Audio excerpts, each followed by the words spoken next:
All right, welcome to this episode of Intellectual Conservatism, defending Vatican I in the first millennium. This episode right now is going to be a defense of the first video of this series, where we had Michael Lofton, Erick Ybarra, and Elijah Yossi discussing three instances in which we saw Vatican I ecclesiology in the first millennium before the schism. And so this time around, I only have Erick, but I also have Allan Ruhl, who's come in to fill in the role for Elijah and Michael, and so he's got big shoes to fill. But regardless, I'm excited to start this conversation. So let me add my two guests to the stream. Welcome, gentlemen. How are you doing tonight? Doing great, Sana. Thanks for having us on. Yep. Oh, Allan, I think you're muted. All right. Can you hear my Canadian voice? Yes. Okay. All right. Yeah. So I'm doing all right. It's surprisingly not that cold up here right now. It started to get cold, but we got a spell of warmness up here. So we're hanging in there. So yeah, I'm excited.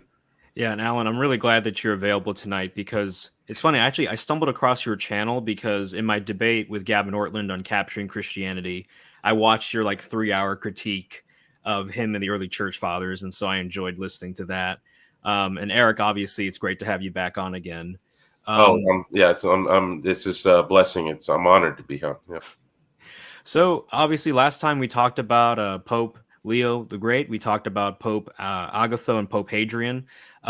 Let's see. Let's start off by just looking at an objection here. So we're just going to go off various objections, and then as the night goes on, I'll also look at some of the audience questions as well.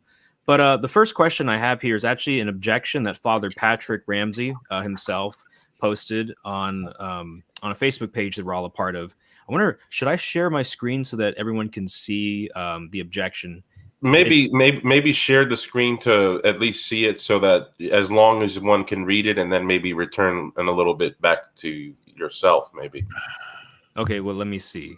So I'm just going to share my screen, and I'm going to try to show. Let's see. There we go. Okay, so I have Father Patrick's objection right here, all laid out beautifully. So I'm just going to kind of read it. It's kind of long, but I think that's okay. I'll just, if you guys want to chime in or whatever and say hey, okay, I have something to say here, then I'll let you go. So here's what Father Patrick wrote. He said, regarding the first episode, the show does establish that the See of Rome was considered first of the sees of the church, that it was founded by St. Peter, and that it had a real authority among the churches. It also established a belief that the see would not fail. None of these things in themselves establish the Vatican I type claims. Perhaps one can say that what was present doesn't contradict the Vatican I claims, but one needs more to establish that the early bishops of Rome defined their authority in terms of Vatican I. We do not see any statements presented explicitly speaking of the infallibility of the Bishop of Rome ex cathedra, nor any of universal episcopal jurisdiction. There are statements that may be interpreted as claiming something along these lines, but nothing actually stating in those words these doctrines. So without clear statements of definition, we are left with providing interpretations of the evidence. The claim is that the proper interpretation is that of Vatican I, however, other interpretations are possible. There are some attempts to exclude these other interpretations, but these were rather brief and lacked any depth of argument nor any systematic context or model to frame things. So I'll just pause there really quick. Do you gentlemen have anything to say about what Father Patrick said there? Yeah, well, he here's something I want to throw in, where Father Patrick says, quote, it also established a belief that the see would not fail. And then there's a period. Then it says none of these things in themselves establish the Vatican I type claims. Now, the fact that the see would not fail. Now, there are statements in the first millennium around the time of Leo and Agatho and others that both the Pope would not fail and the Church would not fail. And they talked about Pope Agatho. And Pope Agatho is actually the first one to apply. No, sorry, he's not. He's it's first time in an ecumenical council where they apply Luke 22:32, where I pray your faith will not fail, to St. Peter, to the Pope. It's applied to the Pope, but that's not the first time, though. Keep in mind. Now, although that's an ecumenical council, hundreds of bishops, I suppose if you accept Constantinople 3, you have to accept that as the official interpretation of Luke 22:32. But that verse is also used in the Council of Lateran 649. Stephen of Dor applies that to him as well. And what is interesting is our good friend Mr. Sieczynski here, who wrote this book. I was watching a live stream of Cobain yesterday, who I believe Swan has debated, where he like endorsed this book as like la creme de la creme. I wouldn't go that far. It's okay. It's but he says about that, where he's talking about that, he puts an ellipses in there, so it looks like he's only applying Matthew and John and the quote from the Gospel of John to the papacy. But I think in terms of not failing, the most important thing is the gates of hell won't prevail against my church, and the faith of Peter will not fail. So the faith of the Pope not failing is linked to St. Peter as well. So the church and the Pope are connected in not failing, although there are parts of the church that could collapse permanently or even a bit. There are parts, or the Pope even can have momentary non-infallible lapses, and I think you can make that case from the writings of St. Maximus the Confessor. I think because of that, it shows the two are connected, and overall the church can't fail, the Pope can't fail. So I just wanted to say that. Yeah, and just a question that I have, just looking at Father Patrick's objection, and so I just want to be fair. I mean, it already seems kind of incredible to say that the See of Peter, or the Apostolic See, right?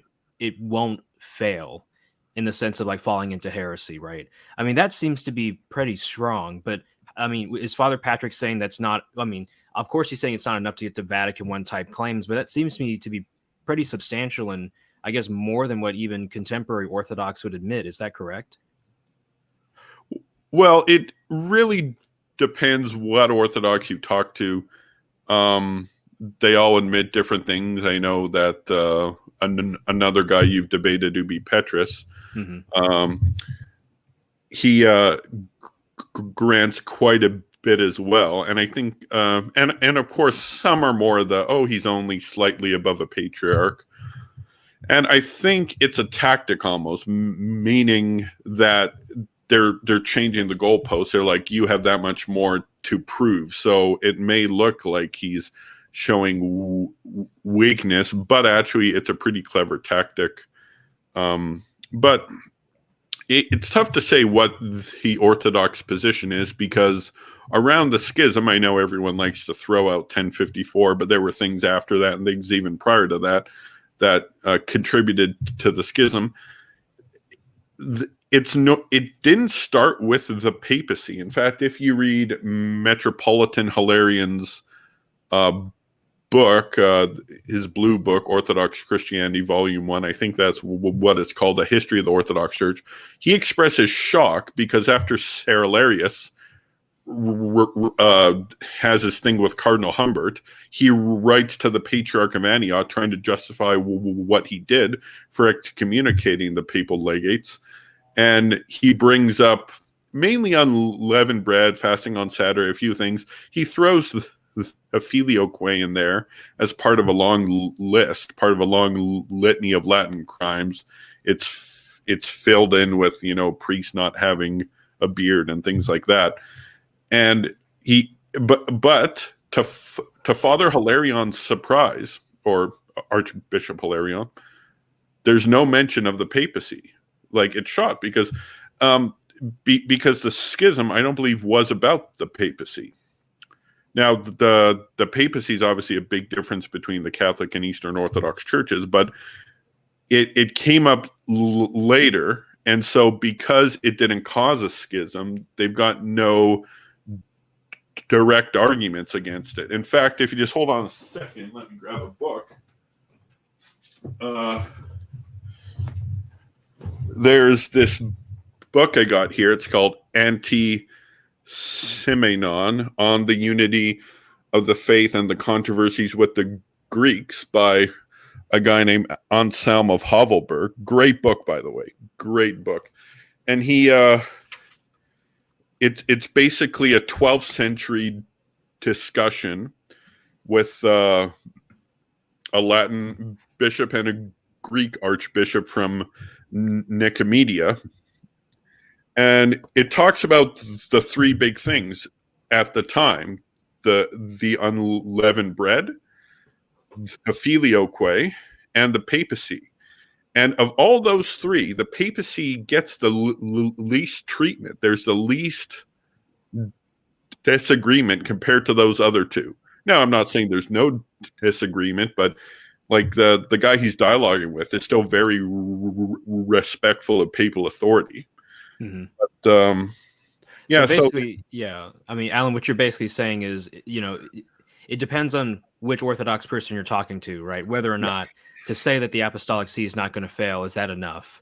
And I noticed that Elijah commented, and he said, Father, being Father Patrick, believes the prerogatives of Rome were transferred to Constantinople. And so I guess that's how he would say then that the Apostolic See failing doesn't get you to Vatican I, it gets you to Constantinople, not to the Pope or something like that. Erick or Allan, do you have any comments on that? I just want to clarify one thing. In terms of this, do you guys know where Father Patrick stands on the current feud between Moscow and Constantinople? Is he with Moscow or? No idea. Well, because I'm just wondering if he believes they were transferred to Constantinople, are they now part of Moscow? Like if he sides with Moscow on this current schism. So I just wonder. I've known Father Patrick for years now, and we've been dialoguing on these issues for as long as we've met each other. Have known each other. That literally the day I met him, we were going back and forth on this issue. And he's a very good dialogue partner on this issue. But what I gather, and this is from years of doing dialogue with him, is he does not believe that Russia has the right ecclesiology. I think it's fair to say, it's clear to say that. Does he support some of the ideas that are coming from the Fanar theologians about the power and primacy of Constantinople today? I think he would be close to that. But I don't think he agrees with what is going on in Ukraine. So I think he sees them as separate things. The issue in Ukraine is a specific historical issue, and the issue of primacy is really not related to that. But I think Suan said something very apt at the beginning, though. Excuse me, and that is that what the Orthodox tend to do sometimes is they tend to look at the historical data, and they say, well, look, it's really high papacy stuff, but it's just a little less than Vatican I, and so therefore kaboom. But the problem with that is there are no contemporary Orthodox that I've ever read, and I've read the high papalist Orthodox all the way down to the low papalist Orthodox. None of them come anywhere close to being just a hair less than Vatican I. So when they say that the historical evidence is just a hair less than Vatican I, in order to prove a variance with Vatican I, they only prove a greater variance between themselves and the evidence. Does that make sense? Yeah, repeat that one last time. So some Orthodox, what they'll try to do is they'll look at the evidence that Catholics give, and they'll say, yeah, that's tough. That's a big, bold claim there. And it's pretty brute and plain. It's not an empty honorific. It's a brute fact. But it's still just a shave. It's a shim less than Vatican I. And therefore the Catholics are refuted. But the problem is they create a bigger problem for themselves at the very simultaneous moment, because if they're admitting that the evidence is just a shim less than Vatican I, then that means they're admitting the evidence is just a shim less than Vatican I. And we know that both ancient and contemporary Orthodox ecclesiology, when I say ancient, I'm talking about just after the schism. You got the high papalist Orthodox, low papalist Orthodox. None of them come close to just a shim less than Vatican I. So they show themselves at greater variance with the history. Okay, I see what you're saying. When they go down that route. Do you notice that, Eric? With would you say that applies to Siecienski as well? You know, he's such an intellectual giant. I would not dare to say what he would say to this question without him present. A pattern I found while going through his book is that, like, he'll go through certain episodes in history. He's like, look, pretty papal, but it's not quite a complete victory. You know, there's a pebble in the shoe that he throws in. It's like, look, pretty papal there, but not quite full-blown victory. Let's go a century later. Pretty papal. Oh, no, not quite. Just a bit less than what you want. I notice he kind of does that, whereas I think Trevor Jolland, who you've recommended, I got his book over there, is probably more honest with the evidence. But keep in mind, he's Anglican, so he's not like pretty much after 400 or 500, he does not need to protect the reputation of popes anymore. Yeah, whereas, Dr. Siecienski, what I could say is what he says in the preface or the intro to his book, which I think would be bound to disappoint any of the staunch, anti-Catholic Orthodox, or even a very, very fundamentalist Catholic.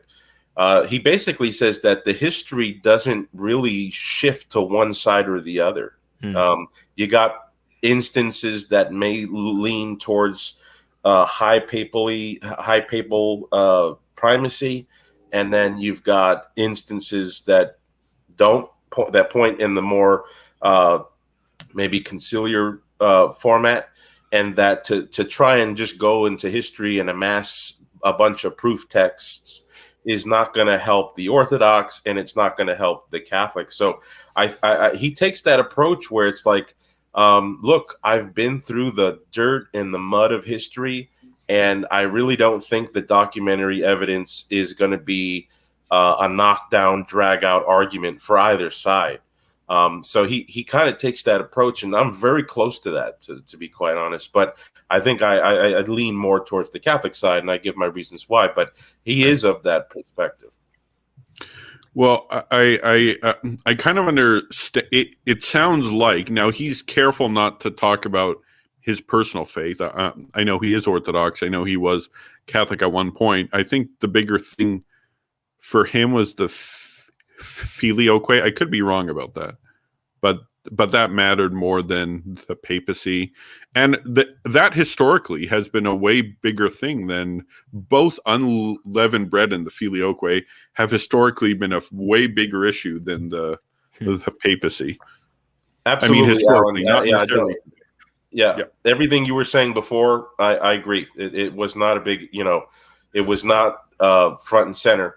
I think after centuries of looking at this problem, people have been able to move their finger to the deeper issue, and I think that is the issue of authority. All right, let's continue on, because that's actually really interesting. I didn't know that that the bigger issue was unleavened bread and the filioque. That's really fascinating. But here we go. I'm going to continue reading into Father Patrick's objection, and then eventually we'll get to Pope Leo, Hadrian, and then I think Agatho is the last thing on the agenda. So here's what Father Patrick says. Matters such as the See of Rome, being the mother of the empire, are fully acceptable to the Orthodox. The See of the imperial city had the most direct access to the emperors and the formation of Christianity in the empire. In practice, though, the See of New Rome, the imperial see, had far more influence than Old Rome, which only a couple of centuries into the 1,000-year Christian empire became somewhat peripheral to the empire. Also, the idea of a shepherd of shepherds doesn't say much. This is talking about Leo. Each metropolitan has authority over other bishops, and each patriarch more so. Each bishop even has such, with each presbyter also being a shepherd of the sheep. Each of these to some degree sits on St. Peter's throne. What needs to be demonstrated here is that the Bishop of Rome is the only shepherd of shepherds. Okay, so is there anything that you want to address there so far? Do you want to say something, Eric? Eric, you're muted. I apologize. I have not looked at this over. I'm reading it with Suan for the first time, so I have my thoughts, but I don't want to invade the time here. So I think you looked at this. So if you have something to say, please. Yeah, just quickly here. Like he says, the See of New Rome had more influence than Old Rome in terms of religious authority. Like this gets back to the whole Canon 28. Canon 28 seems to be putting Constantinople close to Rome, but not at Rome. I think a problem is, of course, a book that I read recently, like I do a lot of Crusades reading. I read a book called it's a chronicle of the Byzantine Empire from Nicaea Cognatus. And he goes from 118 to 1207. And I got that book because I want to get the second, third, and especially the fourth crusade from the Byzantine perspective. But it tells a lot about the empire. It just talks about the crusades when it kind of overlaps with the current things going on in the empire. And the third Comnenus, because it starts at 118, that's when Alexius Comnenus dies. He was the one who appealed to Pope Urban for the Crusades. He's succeeded by his son John, and he's succeeded by his son Manuel.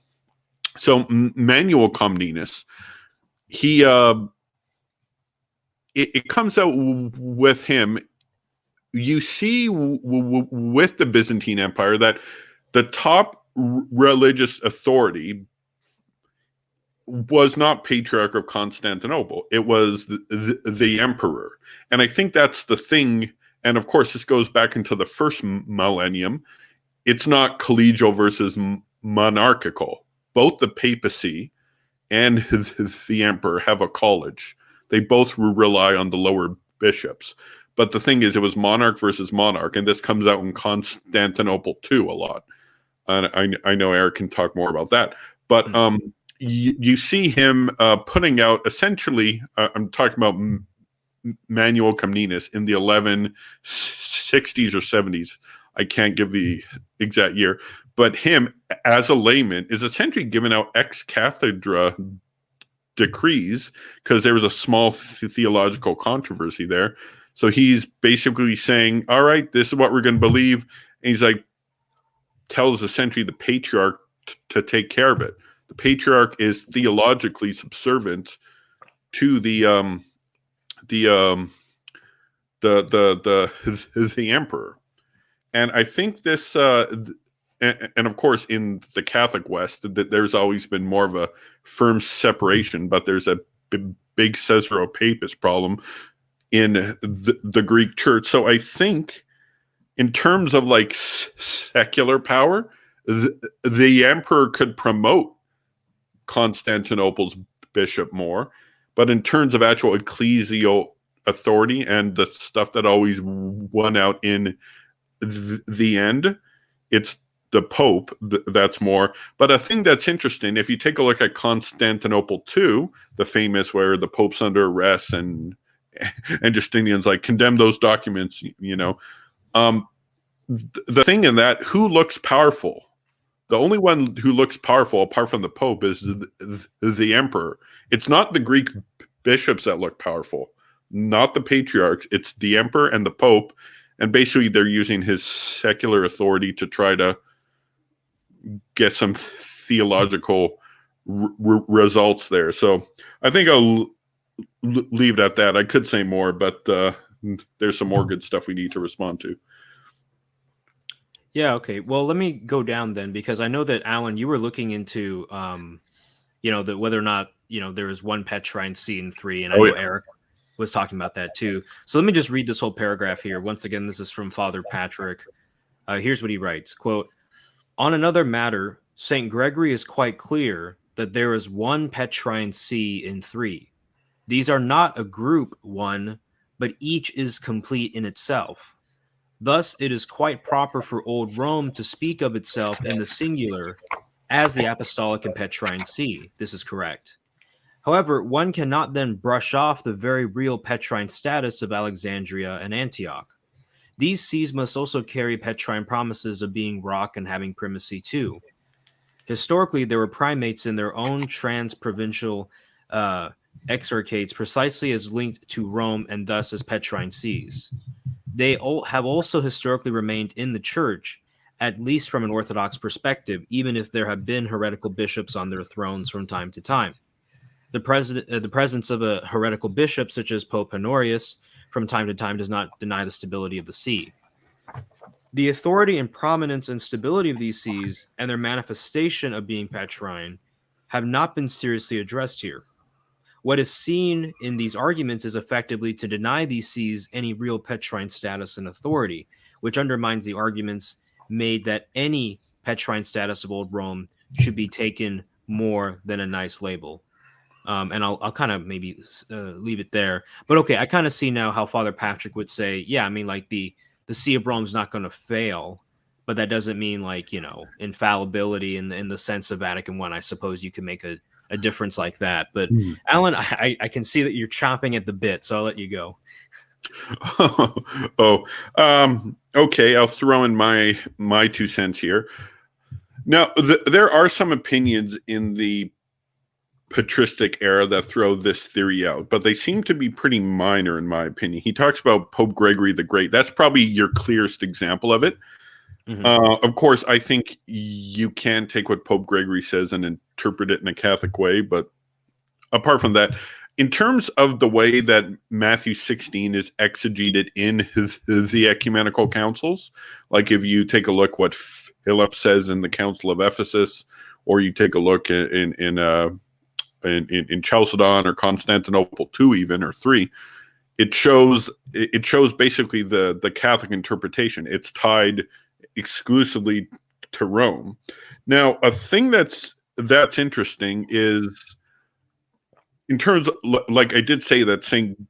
Gregory the Great is probably the clearest example, but I think there are some quote-unquote examples that on the surface they may be saying that, but if you take a closer look, it's not saying that. For example, I'm going to quote the words of Pope Gelasius, who came about a century before Pope Gregory the Great. This is letter 42, where he lays out papal authority and applies it to Matthew chapter 16.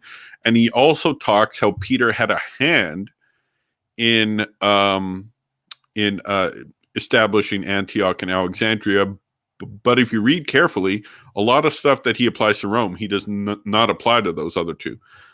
Quote, "You are Peter," he says, "and on this rock I will build my church, and the gates of hell shall not prevail against it. And I shall give you the keys to the kingdom of heaven, and whatever you have bound on earth will be bound also in heaven, and whatever you have loosed on earth will be loosed also in heaven." Added to that is the company of the most blessed Apostle Paul, the chosen vessel, who after suffering was crowned on one and the same day, not on a different day, as the heretics say nonsensically, with Peter in the city of Rome under Caesar Nero. Together they considered the Holy Church of Rome, mentioned above, to Christ the Lord, and by their presence there and their venerable triumph, they give it precedence among all other cities in the world. Now, this is the important part that's coming up. Therefore, the Church of Rome, the See of Peter, is first, having no spot or wrinkle or any such thing. There's period. The second See consecrated in Alexandria in the name of the blessed Peter by Mark, his disciple and the evangelist. He was directed by the apostle Peter to Egypt, preached the word of truth, and achieved a glorious martyrdom. The third see of the same most blessed Peter is given honor at Antioch because he lived there before he went to Rome, and it was there for the first time that the name Christians as a new race appeared. So if you take a look, the first see is Peter's see. The second see was consecrated in so, and he applies that thing having no spot or wrinkle of any such thing. And he does not affiliate them directly with the see of Peter, apart from the fact that Peter had a hand in founding those sees. Now, a potential objection that you could give is, but can you imagine a post-schism pope saying that? It's clearly a first millennium thing. He's not bringing out the big guns. He's making himself somewhat equal. Well, I'm going to give the words of a very powerful post-schism pope, Pope Innocent III. This book is Contemporary Sources on the Fourth Crusade by Alfred J. Andrea. That's kind of a thing of mine, the Fourth Crusade. I read every primary source I can on that event. But I'm going to read what Pope Innocent III says, and he's certainly post-schism. Although in some other respects there are 5 patriarchates in the world, to wit, Rome, Constantinople, Alexandria, Antioch, and Jerusalem. Yet only 3 apostles are mentioned in regard to them, namely Peter, James, and John. So 3 apostles and 5 sees. How is that possible? Who are said to have been made better by a similar wonderment. I don't even know what that word means. Because indisputably, 3 of them pertain in a special way to Peter, who personally consecrated the churches of Antioch and Rome by himself, and who consecrated Alexandria through his disciple Mark, whom he personally sent there. The church of then he goes on to talk about Constantinople, but the point is, they knew that Peter was heavily involved in Antioch and Alexandria, but of course, ultimately, the authority falls in Rome. And this is both pre-schism, Pope Galatius and others, and post-schism as well, Pope Innocent, and I can quote others as well. Yeah, so Eric, do you have any thoughts on that? I thought that was a brilliant point there, Allan. Both a Pope Innocent III. I mean, we're talking about the zenith of papal claims, and yet he himself is he understands that there's a sense in which there's an exclusive patronology for Rome, but then there's also a way for that Petrine element to be, sort of missiologically bilocated to the other churches. And I think that was a good point. The other thing I wanted to say about what Father Patrick is saying here, not directly to what he's saying, but kind of just reiterating what Allan said. Pope Gregory the Great, you can't just go to like a few places where he seems to say that, okay, there's 3 C's that are Peter C. Peter C is 1 in 3 places. Because what that does is that kind of gives the idea that Rome, Alexandria, and Antioch are basically just equals.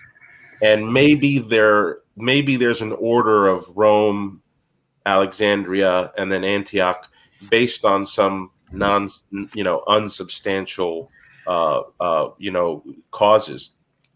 But the thing is, if you read all of the corpus of St. Gregory, he repeatedly says that Rome has certain substantial qualities in contradistinction to Alexandria and Antioch and Constantinople.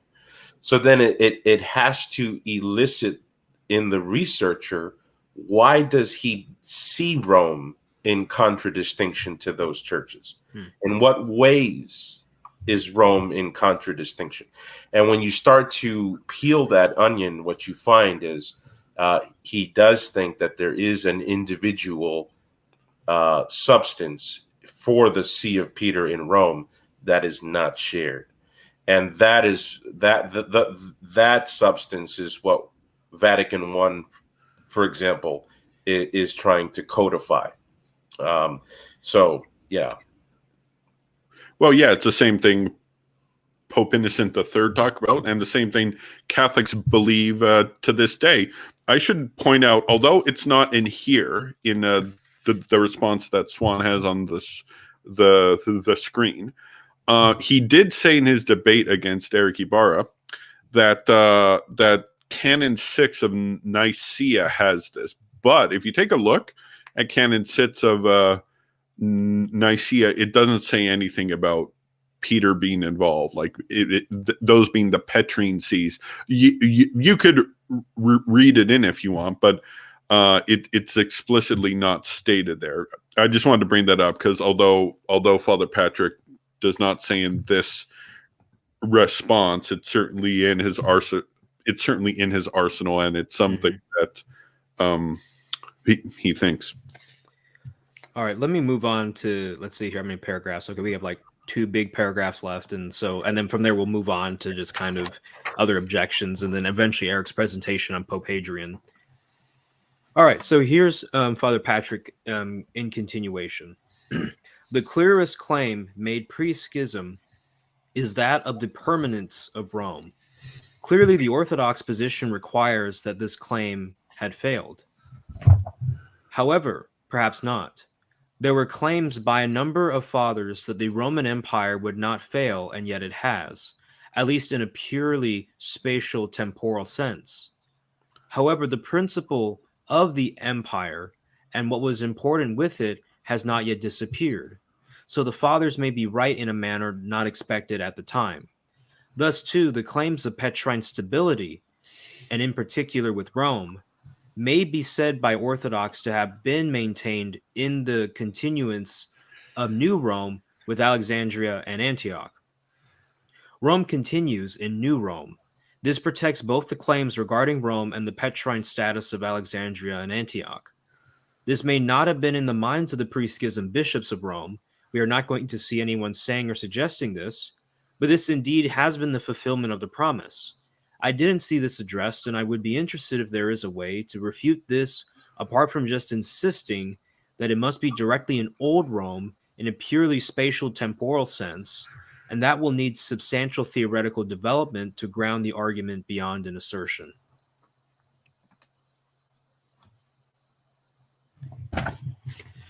Allan, do you want to go? Yeah, so I think he's kind of vague here. Now, I know he was not trying to give like a full-fledged response, but he does not even tell us what church father. Like he said earlier with the 3 season 1, he did specifically mention Saint Gregory, and it's true when Saint Gregory says that he's not making an official decree. It's just a letter he's writing to I can't remember who he was writing to, but it's just a letter, so it's not super important. I do wish Father Patrick would have dropped some names here so I could see the context. So he's kind of vague here. Again, I don't blame him for it. He's not trying to give a full response. Does anything come to mind with you guys? Well, I agree. I think I wish there would have been some examples, but I have to say that the thought here is intriguing. I mean, I have to admit that one has to consider it, right? Because there are statements about the infallibility of the empire or the indestructibility of the empire. And so, one could say, well, we know that wasn't literally like 2020 is in, 2020 vision. Now we know that doesn't mean that literally the Roman Empire was going to last until the end of time. Now, many Byzantines did think that. But now, hindsight is 2020. We can see where there was some interpretive banana peels. And so now we can say that, well, what it really means is there's something substantial underneath the matter and form of the Roman Empire that has to produre. And maybe the same thing with old Rome. Maybe whatever was accidentally featured in old Rome has to endure, but not necessarily old Rome. And so that, that could pass on to New Rome. It's an intriguing thought. It should be considered. But I think that with an extensive analysis, we would need a lot of evidence to really amass that. Because in my reading, I think a lot of those statements about the empire, it's obvious to the reader that it is sort of literary device, and the statements about the authority and divinity of the ecclesial position of Rome is obvious that is stated in much more plain factual way. And so that's just going to take a long time for a reader to just go through the evidence. But I really like what Father Patrick is trying to say, because it at least, it makes one think. Right. So just to be fair to Father Patrick, it's a creative, interesting interpretation, and we mean creative not in a pejorative sense, right? But it's like, Right. oh, okay, there seems to be some virtues here in this interpretation, right?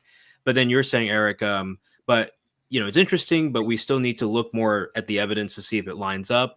But even still, that's going to require a lot of work. Yeah. Do you guys want to deal with the Schatz quote now? Do you think this is a good time to throw it in? Yeah, what do you think, Eric? Do you want to mention that? Yeah, I guess so. Kind of goes right in line with it. That way we won't have to rehash this whole thing. Yeah. Yeah, okay. So, I'll just start off. There's a quote where it kind of looks like that it's found in Klaus Schatz's book, Papal Primacy, right? Yeah, that one. I didn't know the title offhand.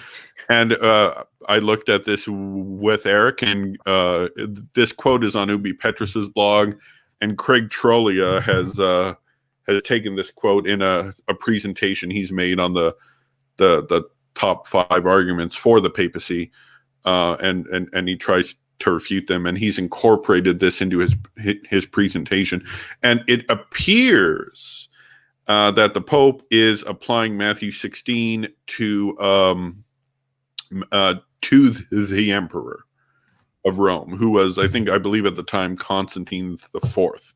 And by Rome, I mean New Rome, Constantinople.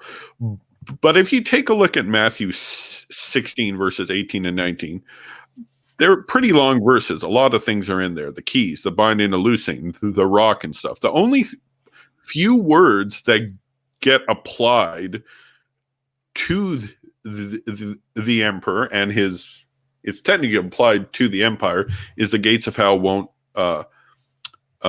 prevail against your Orthodox empire. Now, I don't think he's applying the whole verse. I just think he's using similar language to saying your empire is going to prevail. I mean, especially at a time when they're at war with the early Islamic conquest. And I'm going to bring another episode from Pope Innocent III. It's actually on the exact same page of that other quote I got. When they're as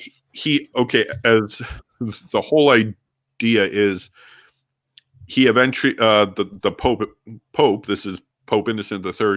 He eventually wants to liberate the seas that are under Islamic occupation, Antioch, Alexandria, etc. So he says, behold, therefore, our comrades are coming to help us, because the Greek church is returning to obedience to the Apostolic See, because now the Crusaders controlled Constantinople, is returning to the Apostolic See, so that support by their help might liberate its 2 sisters, namely the churches of Alexandria and Jerusalem, which are held captive under the yoke of the king of Egypt and unwillingly serve Pharaoh. So it's applying all this biblical language. You're thinking maybe Pharaoh in the time of Moses. So obviously, the Sultan of Egypt at the time was Sultan Al-Kamil. No, I think it was no. This is Al-Adil, the father of Al-Kamil, who is the brother of Saladin, who took over after Saladin died. There was a factional struggle. It was him against Saladin's kids, but it kind of anyway. The point is he's applying, a few words of biblical words that you might find in the story of Moses or maybe the story of Joseph. But the point is, at the end of the day, it's not the whole verse. It's not a full exegesis the way Pope Agatho applies Luke 22:32 to the papacy and his successors. That's some thorough exegesis there in Agatho's letter. Or Philip the legate says at the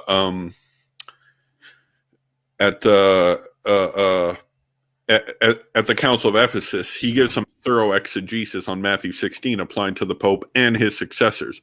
So I think we have to distinguish, and yes, there's flowery language, and if there's flowery language, it's tempting for people like me, people like Erick, people like Swan to say, whoa, look how big and mighty the Pope is. And yeah, that's true. That could mean something, but we got to take it with a grain of salt and maybe prioritize those parts of the ecumenical councils that go into strict exegesis of certain texts, Matthew 16, Luke 22, or even in the Gospel of John, where it goes into those texts and gives us rich theological conclusions instead of these huge words of praise. Because that can carry it away, because praise is, applied to the Pope, applied to the Emperor, applied to other bishops. In fact, my friend Father James, who's in the chat there, he, like I've discussed these things with him, it's like, well, not everyone praises the Pope only. They also praise the Emperor. They praise this bishop, that bishop. So, yes, that's true. We have to be careful and sober-minded. And I think in all debates, we can't just go for sound bites. We got to go for rich exegesis and historical facts. Yeah, Erick, what thoughts do you have? I noticed that you unmuted your mic, so. No, yeah, I agree. I think that there's a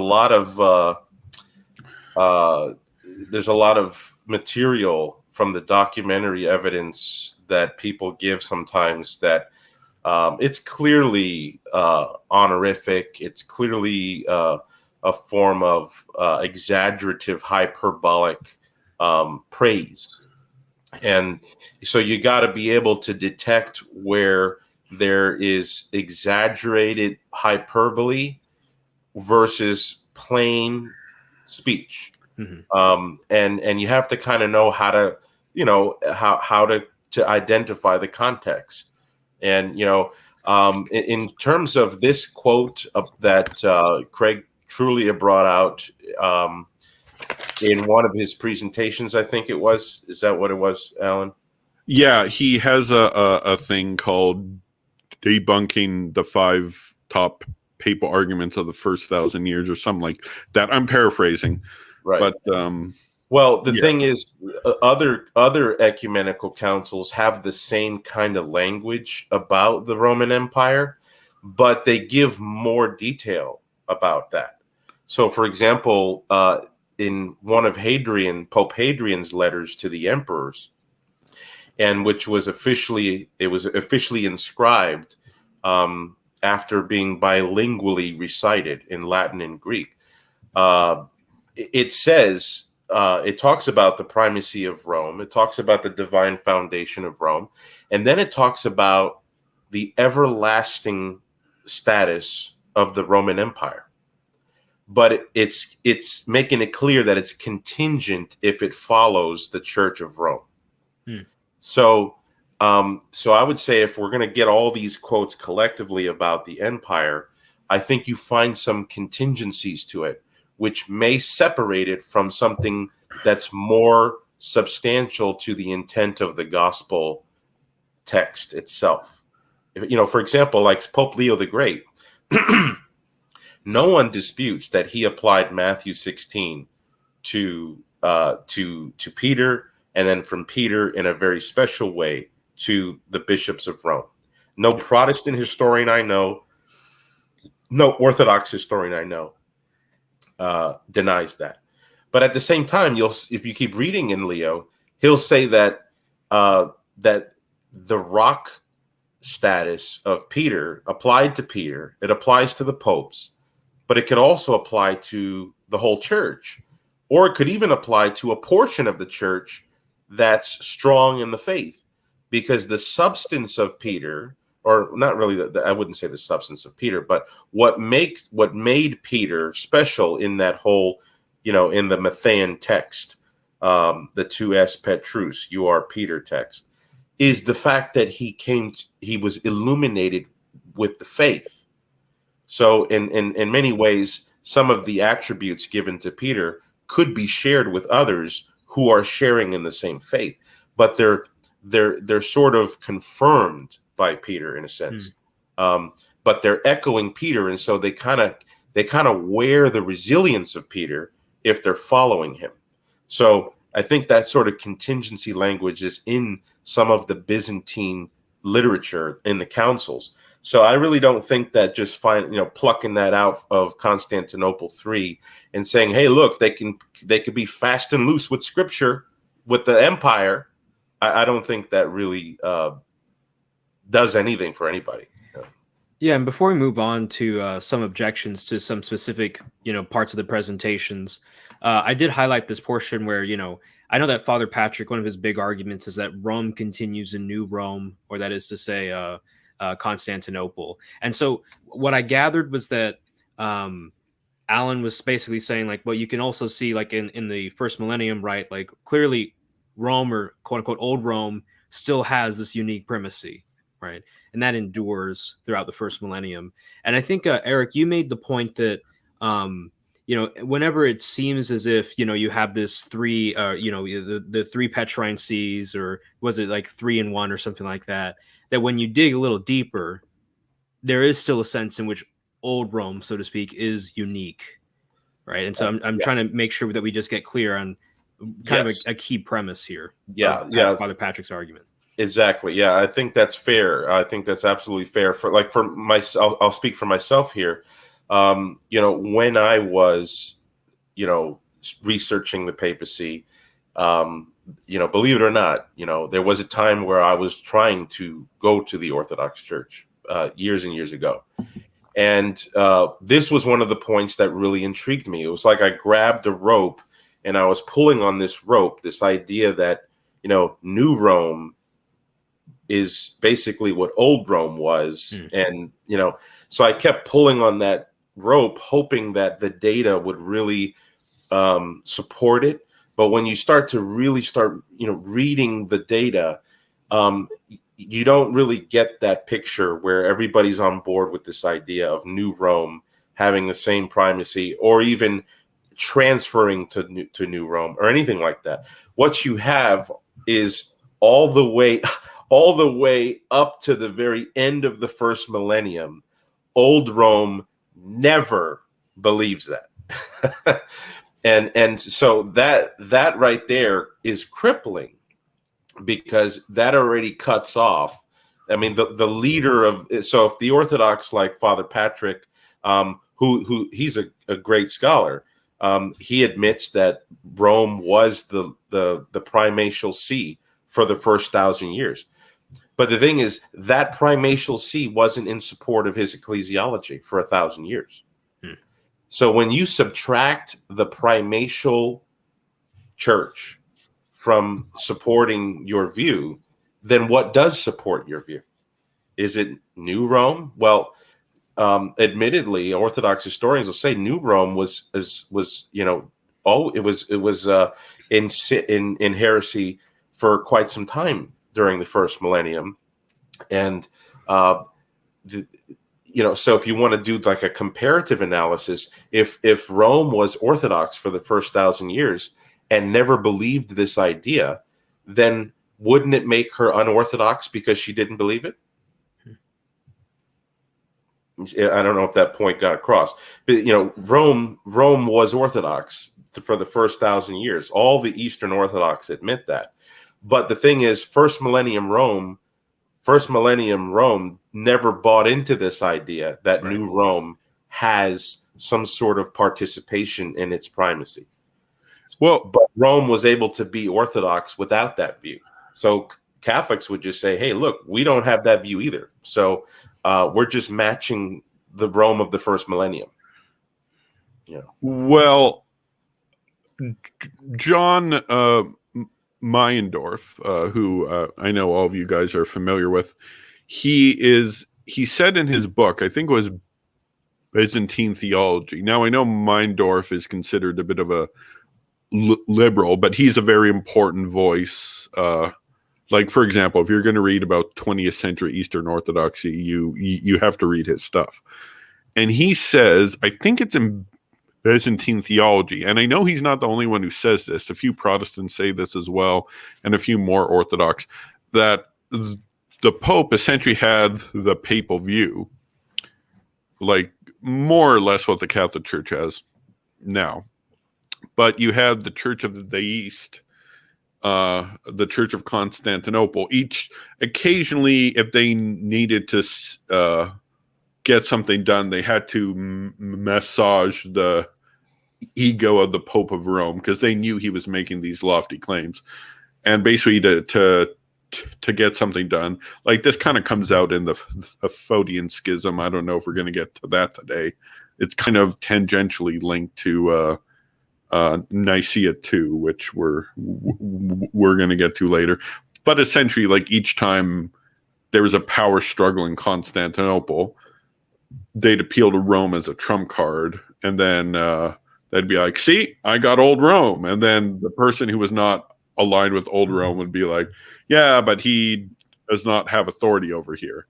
So there might be some merit to that hypothesis. I think he's kind of improving on the evidence. I don't think there's that.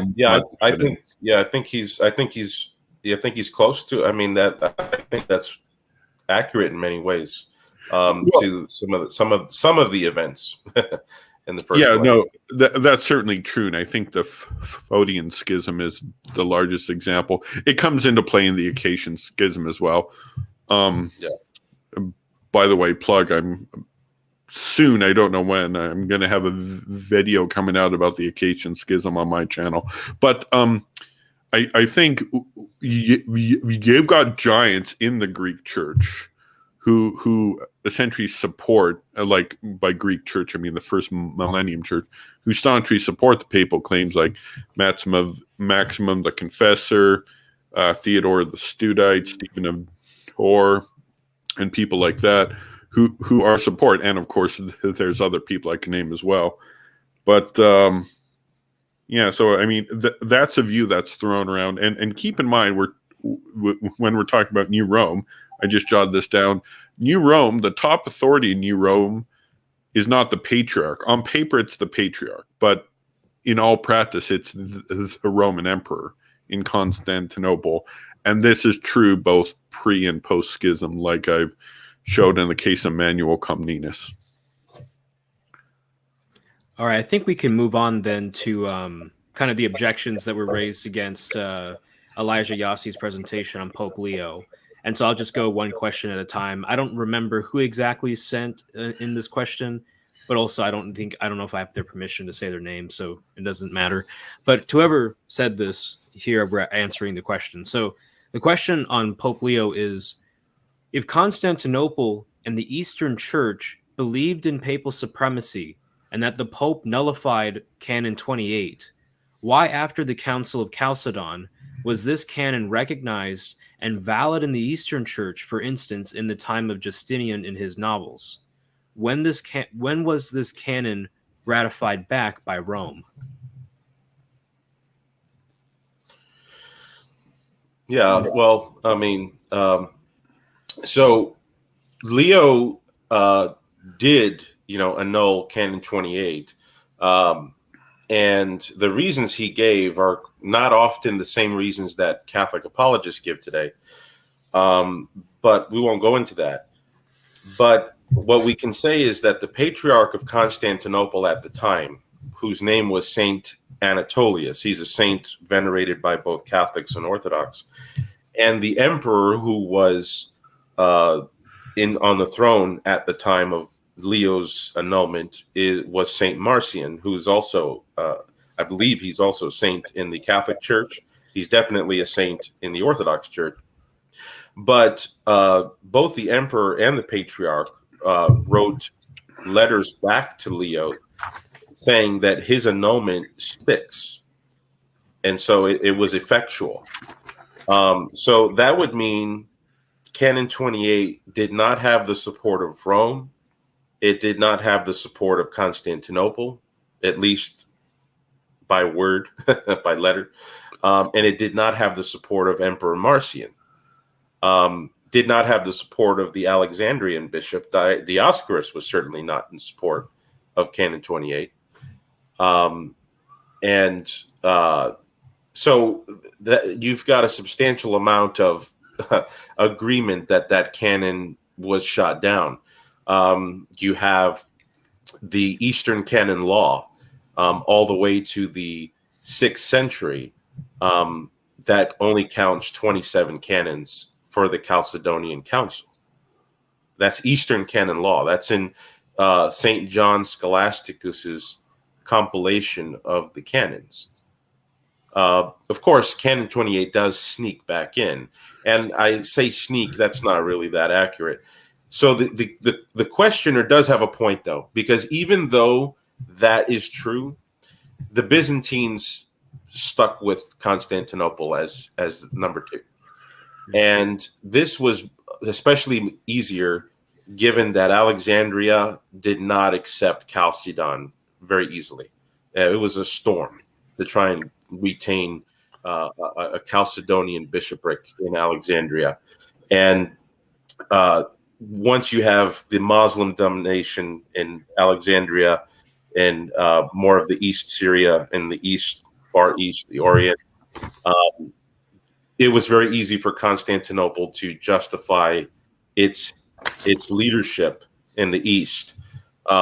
So what I would say to this is simply what Father Richard Price says, and that is that you already have in the East a view of ecclesiology that brews up in opposition to the way Rome sees things. And that's very clear. To deny that variance is to deny all of the available history that we have. So so we can't question if a variance exists. That exists. Every historian we know admits that. The question is, which one is more faithful? Which one has more testimony? Which one was more used by God? And of course, that's going to be, we would argue, the Catholic view. Read backwards, of course, we're saying that, but we would say the evidence shows that. So is there an existence of a Byzantine church, especially when Byzantium rejected Chalcedon and rejected the use of icons? Of course, there's the monothelite controversy. You had the Eastern Seas at variance with Rome. Of course, they didn't think Rome was essential.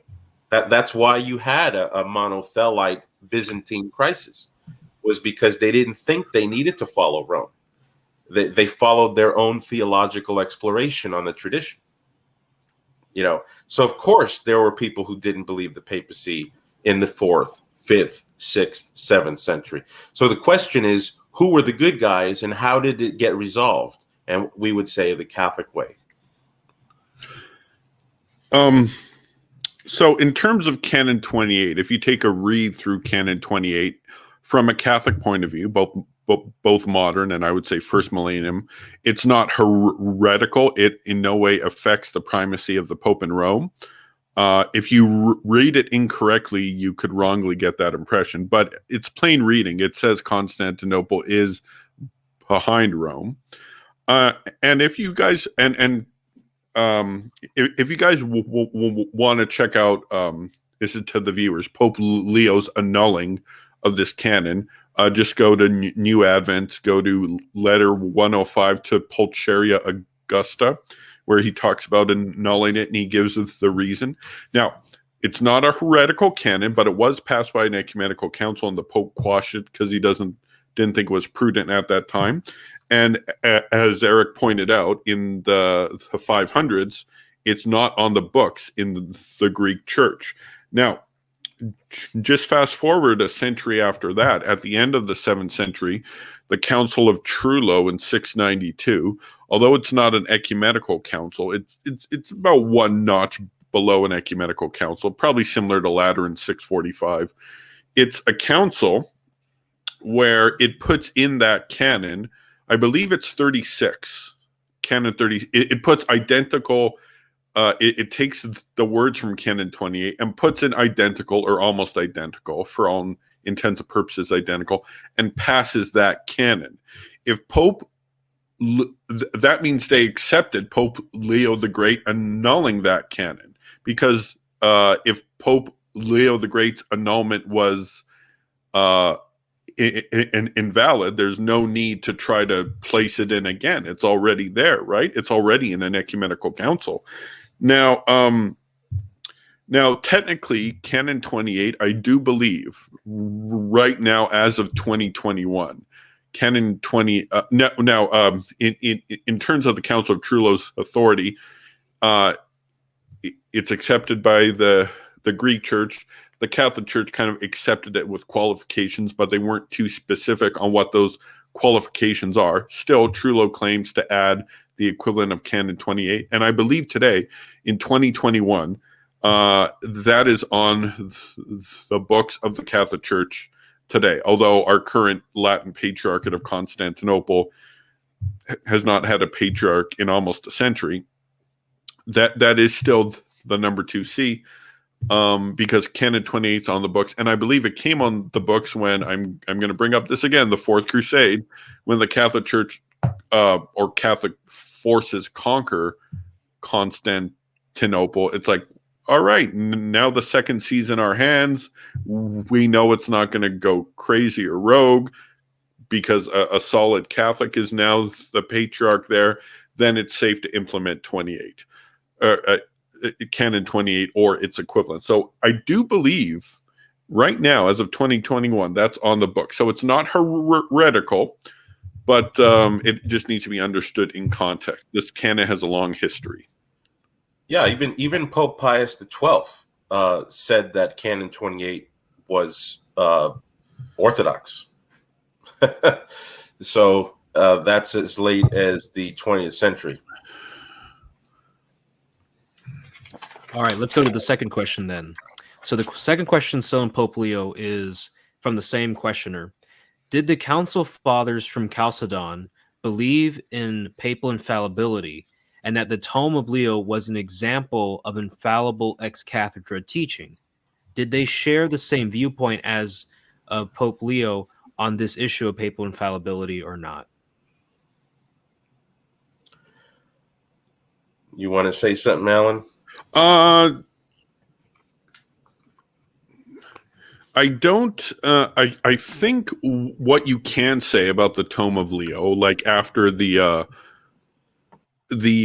tome was read, that they scream Peter spoken through Leo. Now, I don't think that in itself makes it an ex cathedra decree on the level of Vatican I. Although the fact that the whole Peter speaking through someone has only been said twice and has both times been attributed to the Bishop of Rome goes back to our earlier argument against Father Patrick, where he's trying to say the Petrine stuff is spread out evenly amongst 3 Cs. If that's the case, how come Peter's always speaking through the Bishop of Rome? It's only happened twice, but the odds and the probability of it happening, it should happen. It should be evenly distributed. But I think the fact that you have Pope Leo, this is part of an ecumenical council, and the fact that nothing is promulgated without the Bishop of Rome, that's why Canon 28, which we just talked about, was not promulgated. Was not promulgated at that time because the Pope didn't allow it. So I don't think it's the same as in. I think what they're searching for is on like a kind of decree like the Immaculate Conception. It's not like that, but at the same time, it's a teaching of the Pope. It was accepted, and the Pope approves the council. And it's a shame. Like I don't think it's talked about in the full force with the relatio. I know Elijah Yossi was supposed to be on this live stream, and he had to back out, unfortunately, but he's kind of the encyclopedia of the relatio. I don't think it necessarily points to this as one of the super strong points. Like he talks more about 869. That's more of a infallibility council. But yeah, do you want to say something, Erick? Yeah, I take Father Richard Price's view, which, we had him on Reason and Theology recently, and that is the council, the majority of the council, the overwhelming majority of the council, it wasn't as if they didn't accept it, and then they reviewed it and had to test it, and then only after they saw it was orthodox did they receive it. No, they had already read it before the council even convened. So if we're speaking of at the council, most of the bishops there, they wanted it just ratified right away. There were a minority of bishops that had strong objections to it, and those people were quite annoying to the majority. The majority were insistent, and they were even saying, let's not even worry about these minority voices. But the imperial commissioners needed to have everyone agreeing. So they took pains to try and teach these people that what they were believing about the unity of Christ, in particular from the doctrines that St. Cyril put into code, and which was ratified at Ephesus 431. That is in harmony with what Leo is saying. And, I guess it's a good question. Both a Catholic and an Orthodox should look at this. If Pope Leo's tome was ex cathedra, let's just picture the situation that it was. What are we expecting the history to show? That it just slides into the council and everybody says, why the heck did we even get here? Why did we even travel to this city? And if it was all just going to be, if this is infallible, then what's the point of us even getting together here? Let's all go home. No, that's not how it works. The reason why the council met is because the emperor wanted to have the bishops give their personal legal acclamation to agree. So it's like a regular jurisprudence philosophy. We already know who's guilty, so we don't need to have a trial. That's ridiculous. We might have overwhelming certainty of how the crime happened and who did it. You still have a trial because there has to be an accountability. There has to be a record. There has to be due process. There's so many things that go into this. So the council still would have convened as it did, even if the bishops thought this was an ex cathedra document. I guarantee you many of them probably didn't even know of the concept of papal infallibility. But I can tell you, and Father Richard Price is in agreement here, Leo thought it was irreformable, and he was not going to allow any dissent from his tome. So on that note, I would say that there is some evidence of papal infallibility there. It's not what, maybe a Catholic apologist wants to, like, oh, this is a silver bullet. It's not a silver bullet. Is it okay if I read something? This is from a book called The Roman Primacy to AD 461 by B.J. Kidd, who's an Anglican scholar. I think this book was published in 1936. And the final chapter, it says to AD 461. That's because Pope Leo the Great, he dies in 461, and he was Pope for about 20 years.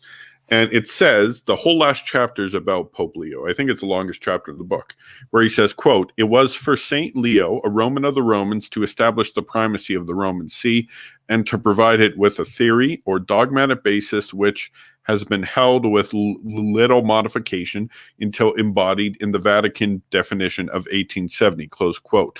Now, of course, it's a quote by a scholar. It's not infallible. I'm not saying it is. I'm not trying to use this as an argument. But a thing that's interesting, if you take a look at a lot of other Anglican writers on the papacy, like Trevor Jolland, Papalism by Denny, they all seem to say that with Pope Leo the Great, there's a big cranking up in authority. He's a game changer. Maybe not necessarily Vatican I authority, but it's cranking up the authority of Rome. And a thing that's interesting, because technically a Catholic or an Orthodox, I suppose a Protestant's not bound to this. As a Catholic, we have to say that the Pope's authority in 200 is the same as, say, 900. Or same as Orthodox, 200 to 900, he has to have the same amount of authority. Now, these Anglican scholars are saying Pope Leo cranks it up a notch. And a thing that's interesting is getting back to something Erick said. I know in 449 there was a letter. I think Elijah talked about this in the first one. There's from the patriarch. Not patriarch, archbishop. He's not a patriarch yet, of Constantinople in 449. I can't remember his name offhand. Perhaps you can help me out. To the Pope. And basically he's saying, you don't need a council. You can just do. Yeah, so it's saying you don't need it. Now, the Pope, he could make the decree, but he likes to use his bishops. Of course, Elijah Yossi's the top guy to talk about this. Unfortunately, he's not here. But but they're saying he could, if he wanted to, just make the decree. I think he says your statement alone will render it superfluous. And so that's the Bishop of Constantinople at the time saying the Pope can just, boom, make that decision himself. But like the Pope does back then and throughout all time, or at least through most time, he likes to use his bishops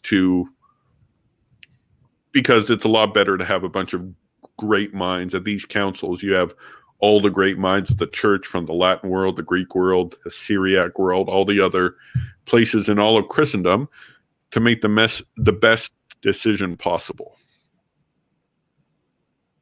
Yeah, I know. I remember what you're talking about when it comes to that letter, where it's like, all we need is just a word from you or something like that. Flavian.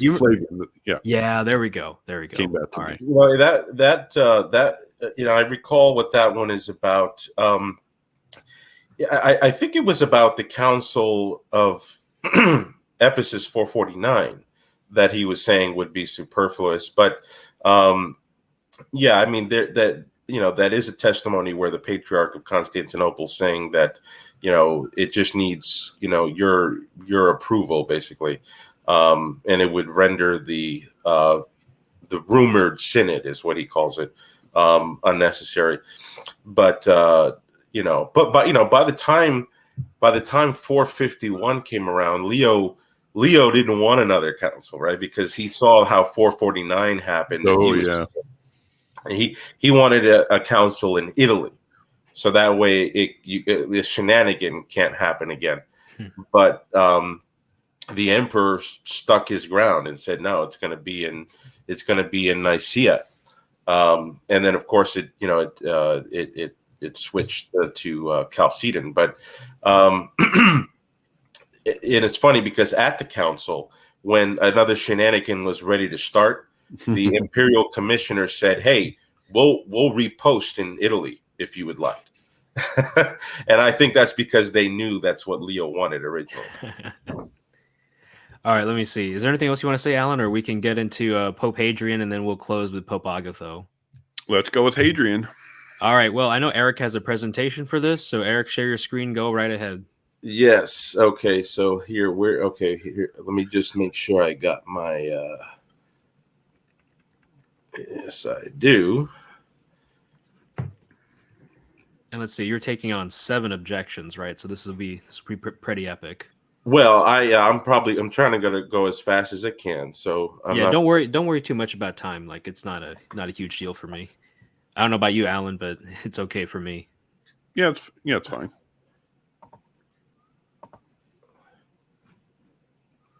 Okay, is it sharing yet or no?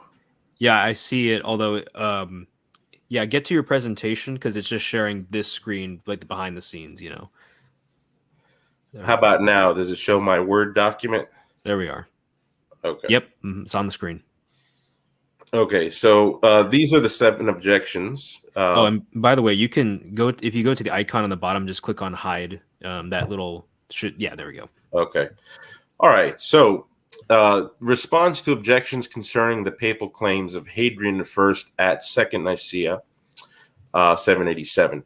So, there's a few objections that I was able to find on the internet in response to Catholic apologists like myself and others who use Hadrian's letters as instances of evidence for Vatican I. So the first one was Pope Hadrian was simply using empty honorifics that had no application in reality.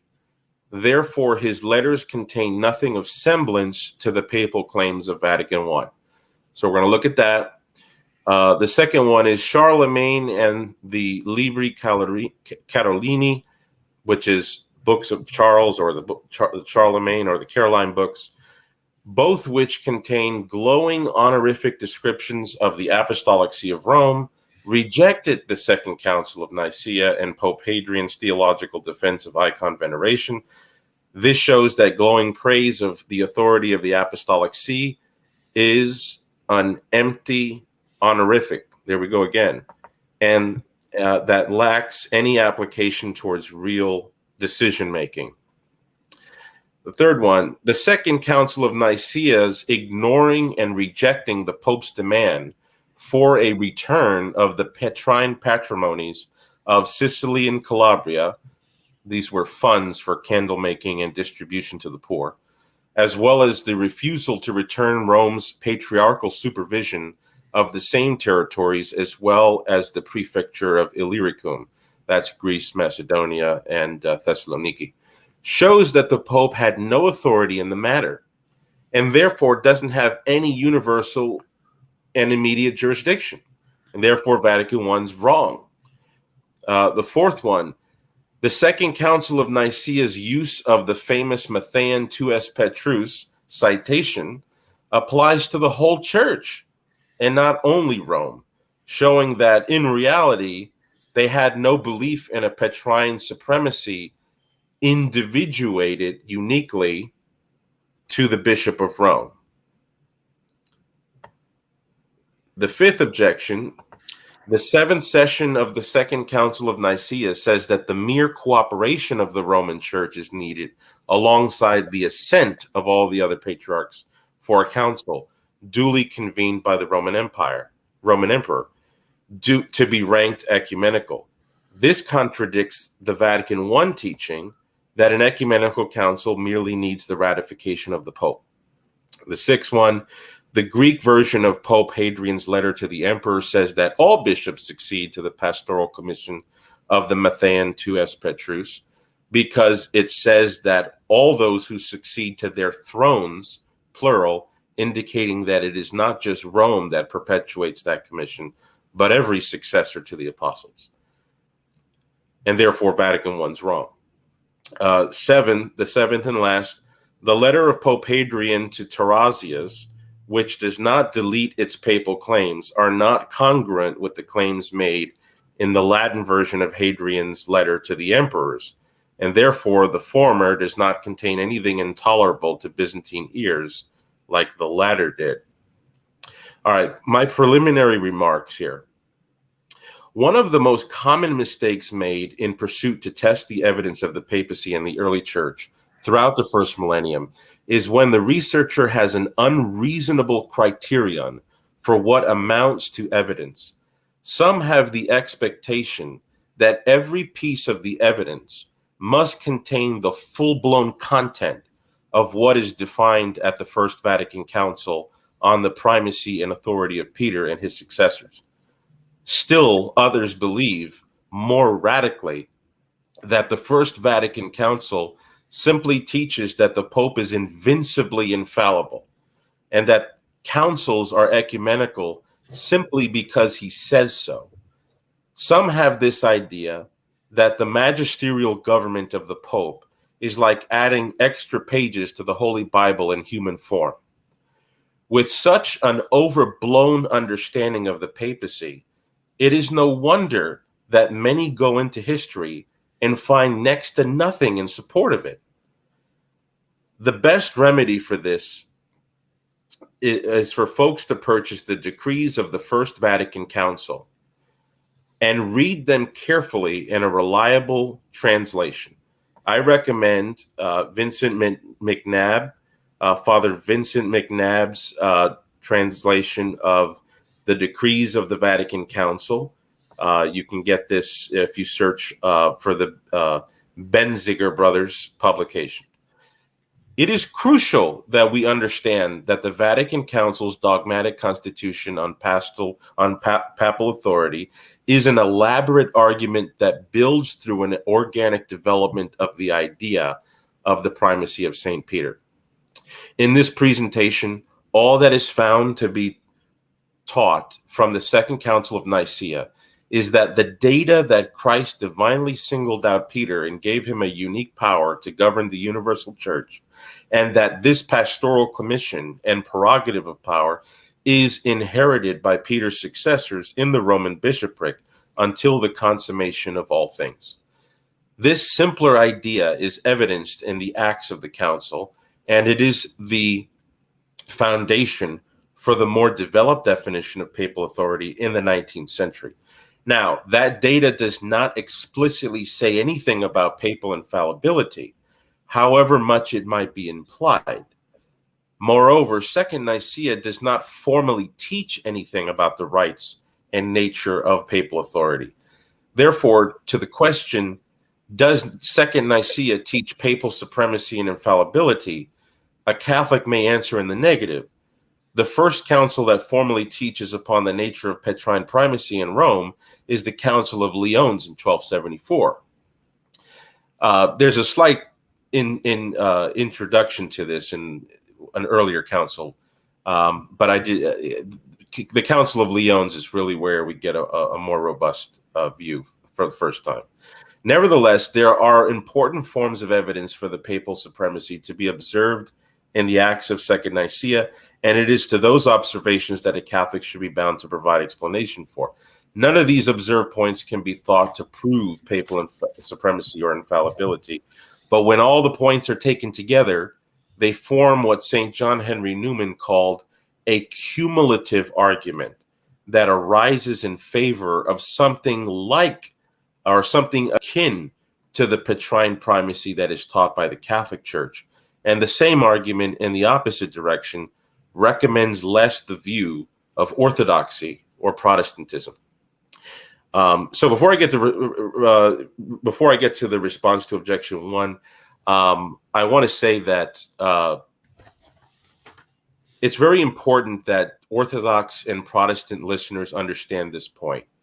And I think I can probably let me stop sharing here for a second here. All right, we're back. I'll be viewing my objections here because I'm going to be summarizing. I'm not going to be reading everything I wrote.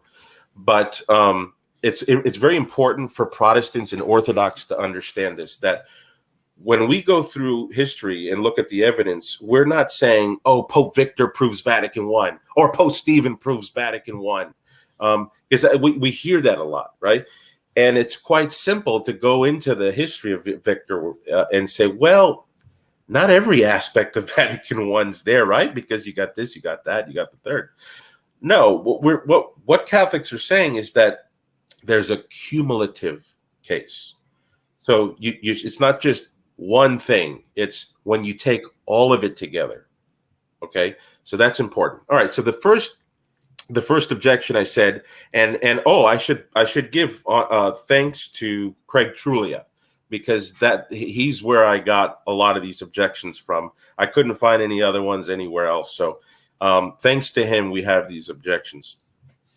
So to the first objection, that Pope Hadrian was just using empty honorifics. If you watch my first video, I spoke about the claims that Hadrian gave. We won't go over those again because, we already did that.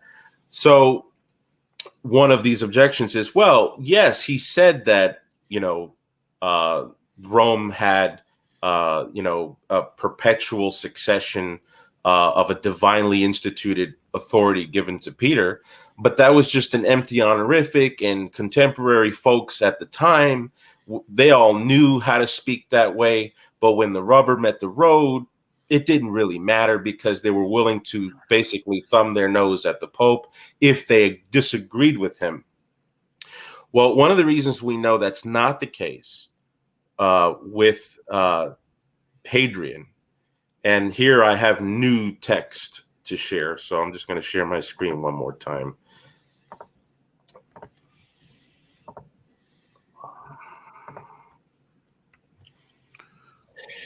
One of the problems that Hadrian had with the Patriarch of Constantinople was the use of this title, Ecumenical Patriarch. And so in the letter of Hadrian to the emperor, we have a detailed complaint about this use of the Patriarch of Constantinople using the title Ecumenical Patriarch. And this is how Pope Hadrian complains about it. He says, I'm just going to read the nugget part, which is right here. I'll highlight it.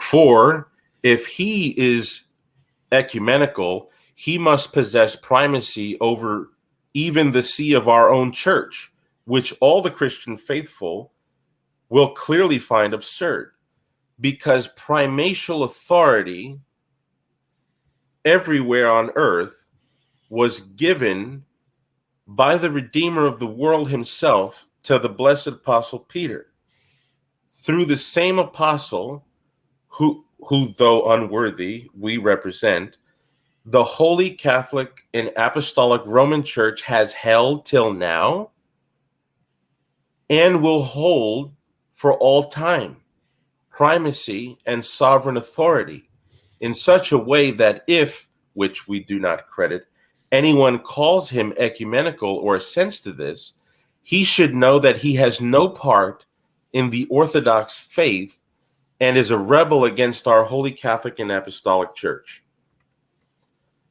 Okay, let me stop. Whoa, that's trippy. Yeah, how do I stop sharing? Let's see. Don't worry, I got it. Yeah. Okay. All right, so we see that the Pope identifies a fact, this ecumenical patriarch title that the patriarch's using. And then he says, well, you can't use that title, because if you use that title, it collides with the divine claims that I'm making about Christ, Peter, and Rome.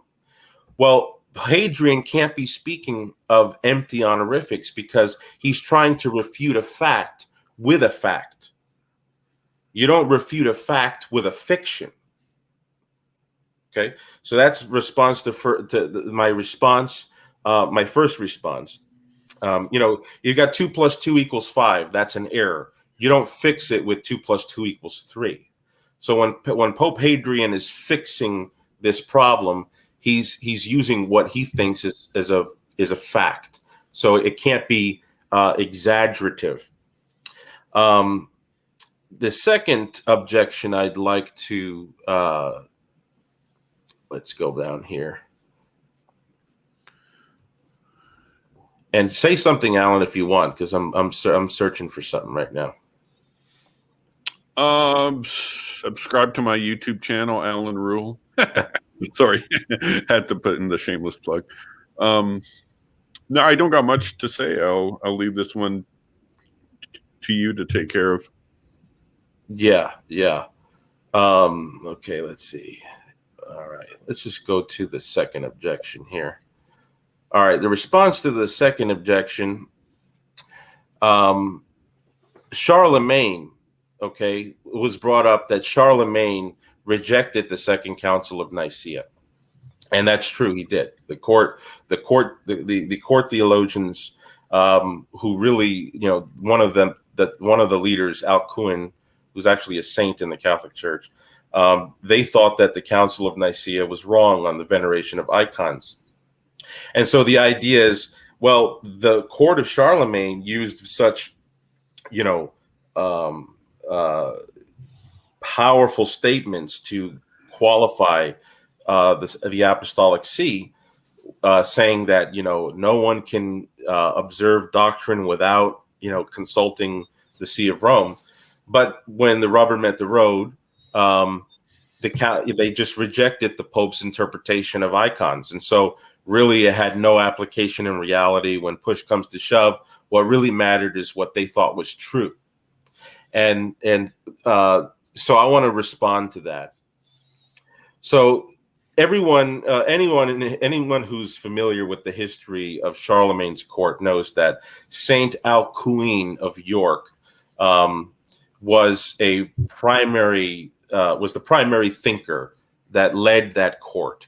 And so, a lot of Charlemagne's theologians sort of look to him as sort of like their disciple maker.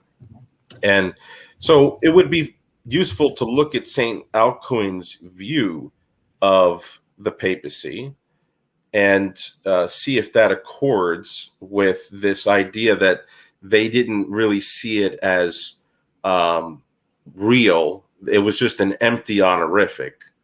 Let me see. Share screen. While you're searching for that, I would just point out, if anyone wants a good book on Charlemagne, there's a book you can find on Amazon easily called Two Lives of Charlemagne by Einhard and Notker the Stammerer. It's a short book. It's like 120 pages. I don't know the primary, but they're certainly quite early. I think Einhard's primary. I don't know, but it's a good book.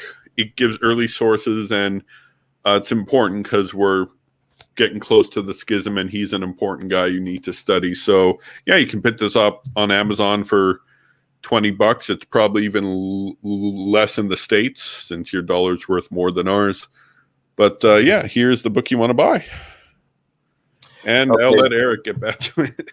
No, that's okay. Yeah, for some reason I can't share my screen anymore, but that's okay. I can just read it. So Alcuin sends a letter to a priest named Oduin. And so this is not a letter to Rome trying to beef up Rome, trying to massage Rome or anything like that. This is just a letter to somebody who's an inferior. Okay. And this is what he says. He's trying to exhort this priest to orthodoxy. And he says, you see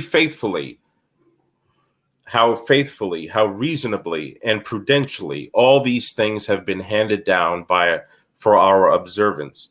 Let no Catholic dare to assail the authority of the Church.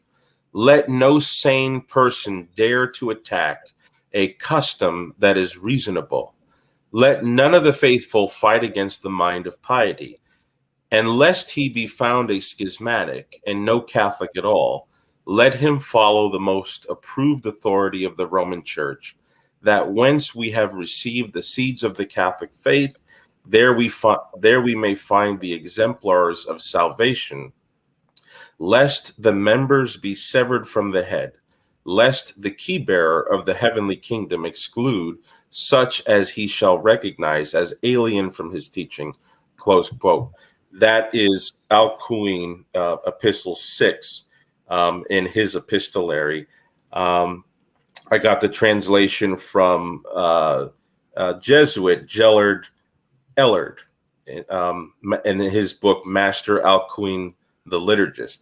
So Alcuin doesn't have any motivation here for empty honorifics. And he gives Rome as the principle of unity. And if you break away from Rome, then you are outside of the church. Another important key feature in Alcuin's ecclesiology is he viewed three powers governing the world. The first was, well, two, and then under those two, a further three-tiered understanding: the spiritual, the temporal. But underneath the temporal, he saw the Western, the Western power, and then he saw the Byzantine power as, part of the two-tiered. And then under the spiritual power was the primacy of Rome. So when he gives his understanding of the three powers that govern the world, it would be immensely stupid for him to include in one of them something that he thought had no application in reality, and was just an empty honorific.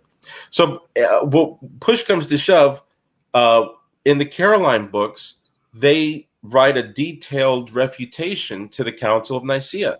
So Erick, they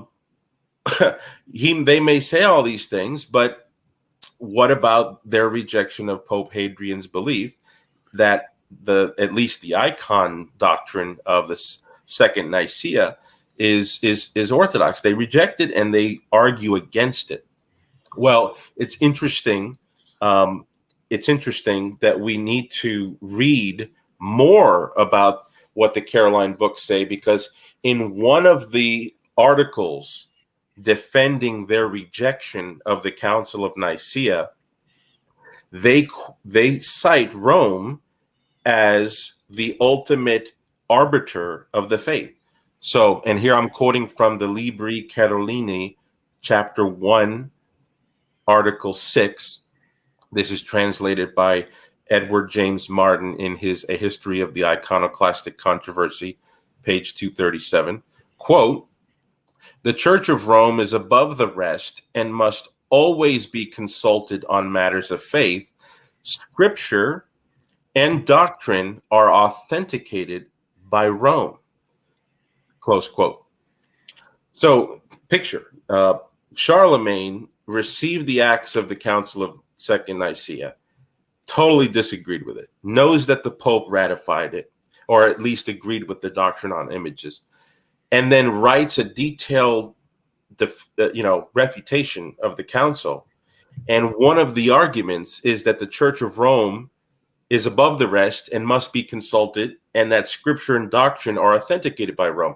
So, and he says this as an argument against Nicaea too. So is he just inconsistent? Is he, why would he say this? Well, he says this because he thinks Hadrian's not following the tradition of Rome. He thinks that Hadrian is actually changing the former policy that his predecessors held. I hope that makes sense. So it doesn't amount to an empty honorific that, when push comes to shove, has no application in reality. It had a very concrete application. He just thought that Hadrian himself was at variance with Rome. So he would take a position that a bishop of Rome himself could clearly stand at odds with his predecessor.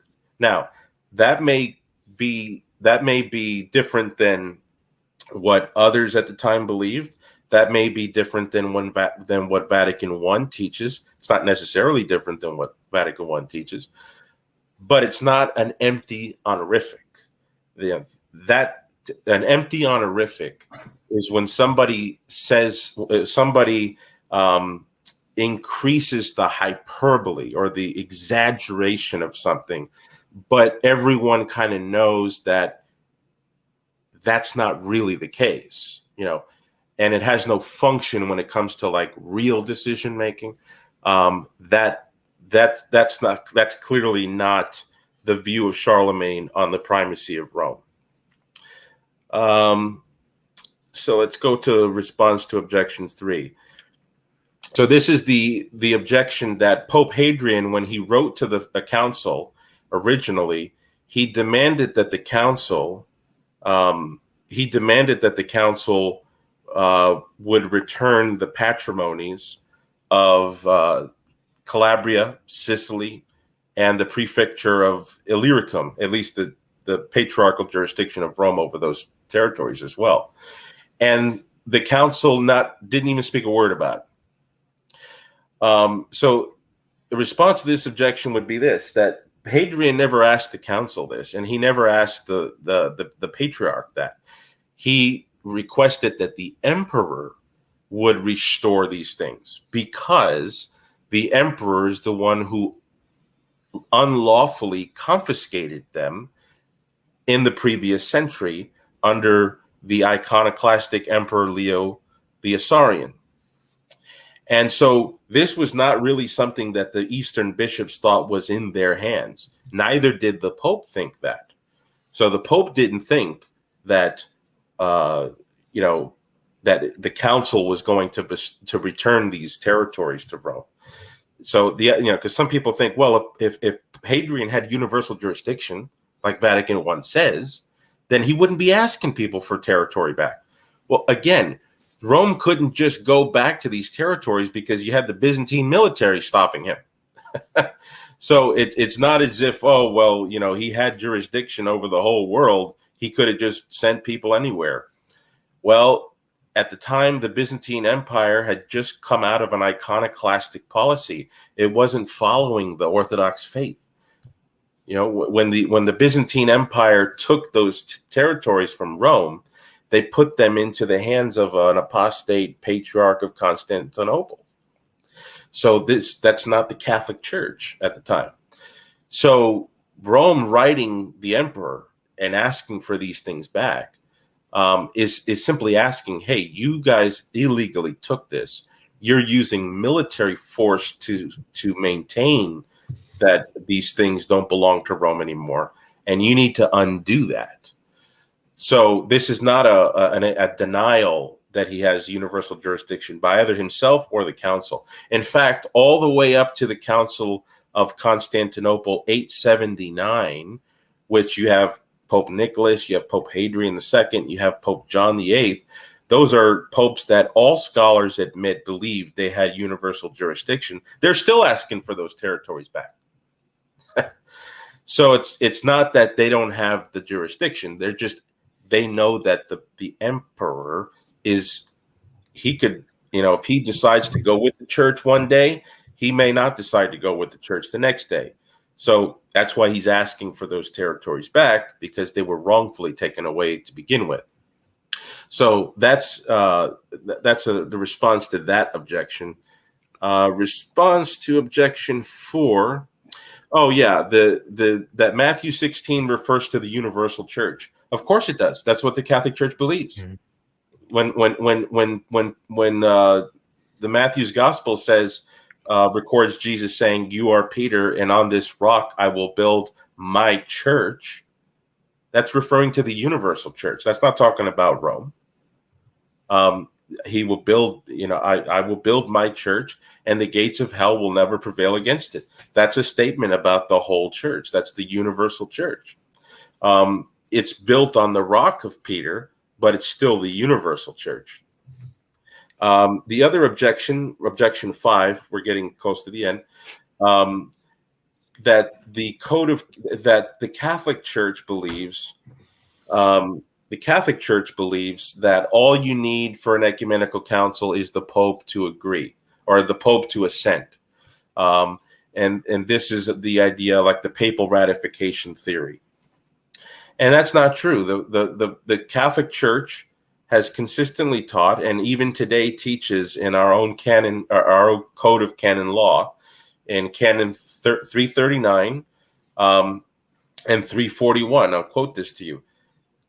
Quote, "The decrees of an ecumenical council do not have obligatory force unless they have been approved by the Roman pontiff together with the council fathers, confirmed by him, and promulgated at his order."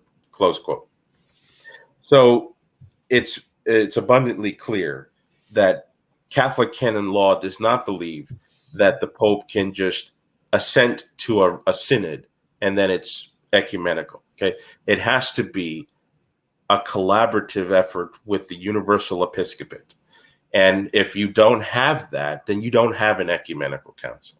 And so the conditions given at the Council of Nicaea, where it speaks about the patriarchs being required, the Rome is necessary, Constantinople is necessary, the other four patriarchs are necessary. That's relatively compatible with the Catholic Church. We're just, at the time, the patriarchs represented the oikumene, the whole church. So that is maintained in theory today when we say that you need to have all the bishops present in order for a council to be ecumenical. And let's see, you can go down to response to objection 6. Some say that the Greek version of Hadrian's letter was the one read at the council, and that is my screen making that every so often where it shows a whole bunch of different screens, or is that just me? No, well, basically, what's going on is that you're sharing your screen still, but I only include the stream, or I only include the shared screen when it's on the Microsoft Word document, and so when you switch back to this view, it changes, but it's fine as it is. Mm-hmm. Okay, good. So, response to objection 6. This is like I said, that the Greek version of Hadrian's letter is the one that was read. And I just want to point out that when it says all the thrones, when we went over that in the first video, here's the translation. I don't know if you see it or not, but I'll read it. Quote, "For the holy and chief apostles themselves, who set up the Catholic and Orthodox faith, have laid it down as a written law that all who after them are to be successors of their seats or thrones should hold their faith and remain to it in the end." When it says ton thronon auton, which is in the Greek version, which means their thrones, we have to look at what it's a genitive, what the subject that it's referring back to. In the context, this auton is genitive of origin back to the top, which is the hoi hagioi kai korifaioi toi apostoloin, which is the chief and holy apostles. So it's not referring to all the apostles, and it's not referring to every bishop. In fact, in the context, it's only referring to the successor of Peter and Paul in the context, which is still just the Roman bishop. So if you follow the context of that Greek version, the argument that Hadrian's making, and that's in the case that the Greek version is the authentic one, he's still arguing that if Constantinople follows Rome, Constantinople will flourish in its imperial endeavors. And so it would make no sense if at the end for all thrones to be every bishop. So all who after them are to be successors to their seats should hold their faith and remain in it to the end. That's actually a statement of Roman indefectibility. So the Greek version actually has a claim to papal infallibility because that indefectibility there is referring to the Roman Church.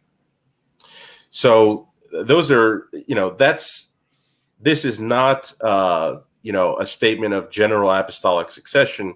It's still a statement. The Greek version, which is supposedly the version where the bishops tone down the argument of the papacy, they don't tone it down. In fact, they made it more clear, at least when it comes to Roman indefectibility.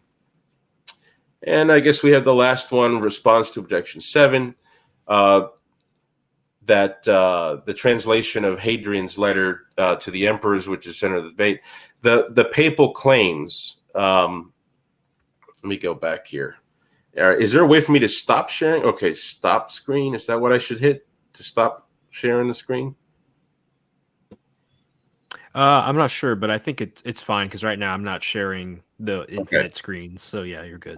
That's weird. Okay, so the Hadrian wrote 2 letters to the council. Okay, he wrote one to the emperors and he wrote one to Patriarch Tarasius. Now, the Greek version that we have of Pope Hadrian's first letter is the one that kind of does take out a little bit of what is stated about the primacy of Peter. It adds Paul. It takes out that Rome is the head of all the churches. But then it says that Rome is the successor of Peter and Paul, and that as such, there's a divine perpetuation of their faith in the Roman church. So it's still a claim to papal infallibility, just with Peter and Paul. Very odd, but not one that manifests an intention to somehow take singularity from Rome and make it some sort of shared prerogative with all the other bishops. So the theory that this is what the Greeks did before the council in order to get rid of the papal claims, that really doesn't have any evidence at all. But the second letter that Hadrian wrote to Patriarch Tarasius, that was read at the council and bilingual recitation, so in Latin and Greek, and the Latin was not changed at all, except in one section, which had nothing to do with the primacy of Rome. There was some statements about the primacy of Rome in that deleted section, but the same statements are made elsewhere. So it's very clear that they weren't removing it for the sake of the primacy of Rome. They were removing it because it had offensive text with regard to the ordination of Tarasius.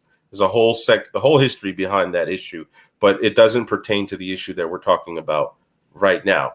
So the Latin and the Greek, this is what everybody needs to know. The Latin and the Greek of the second letter of Hadrian is, when it comes to the primacy of Rome, it matches. And in both versions, it speaks clearly about the divine perpetuity of the Petrine succession that's founded by Jesus Christ in Rome. So whatever you might say about the first letter, which I don't think there's any merit to it at all in terms of, removing papal authority from it, the second letter supplies it in both the Greek and the Latin. And so there's no tampering there. If the council intended to tamper with it in the first letter, why didn't they tamper with it in the second letter? So that's it. I had more text, but it was just going to be too long to go through all that. Yeah. Well, thank you, Eric. Allan, do you have anything to add? Yeah, I just want to touch back. I think it was point 4. I didn't want to stop Eric because, he had some momentum going. I didn't want to derail him. But when he's talking about getting the lands back under Rome's patriarchal jurisdiction, that actually, there's a point I want to emphasize, which I talked about earlier, that the tension in the first millennium wasn't monarch versus college. Both the Greek and the Latin church are collegial. Keep in mind, the Latin church has had more ecumenical councils in the second millennium than the first millennium. Now, although some people will dispute if they're truly ecumenical, like the Eastern Orthodox, but at least we claim they are. So you can't say we're not conciliar or collegial. So yeah, in the first millennium, it was not collegial versus monarchical, because both systems were collegial. It was monarchical versus monarchical, pope versus emperor, And that's a perfect example you bring up. He's trying to get territories back, but the Pope doesn't have any troops. The Emperor does. It's Right. it's kind of Constantinople too, on a small scale almost. It just happens in the background, so it's not as obvious. Whereas in Constantinople too, with Justinian and Belisarius imprisoning Pope Vigilius, it's right there on the center. So it's the same thing. It's just not as obvious. But it's that's a theme I want to emphasize: monarch versus monarch, as in Pope versus Emperor. So, Yeah. All right. Well, I think are we ready to move on now to Pope Agatho as our last kind of discussion for the night? Yep. Let's go there. Okay, so one thing that surprised me just before we get into the meat of the subject, I know Michael Lofton, he originally was planning on being here, but he kind of indicated that none of the objections that he's heard to the Pope Agatho example have particularly worried him. Or I don't want to be too strong or discount anyone who has objections, but he just wasn't entirely convinced or impressed.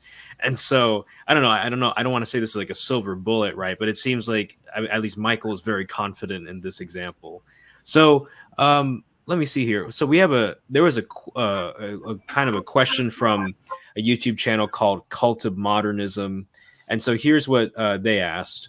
Is it okay if I say something? Yeah, go ahead, Allan. Yeah. Well, just kind of piggybacking about what you said there about it being a silver bullet. I think that's largely true in case of Eastern Orthodox. If you read people like Denny, he's more than happy to say the Council's acts and Pope Agatho's letter contradict each other. Like a couple months ago, I had a Protestant on my channel, Ken Temple, and we're talking about it. And I'm like trying to say, well, how can this be true if Vatican I's not true?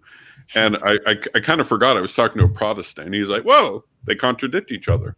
And I'm like, oh, darn, I can't use that against the Protestants because they don't have to believe that, right? Whereas if you're Eastern Orthodox, you have to accept this as an ecumenical council. So I think what Lofton said is true if you're talking about talking to Eastern Orthodox, but a Protestant would just say, yeah, that contradicts, so we can't trust it.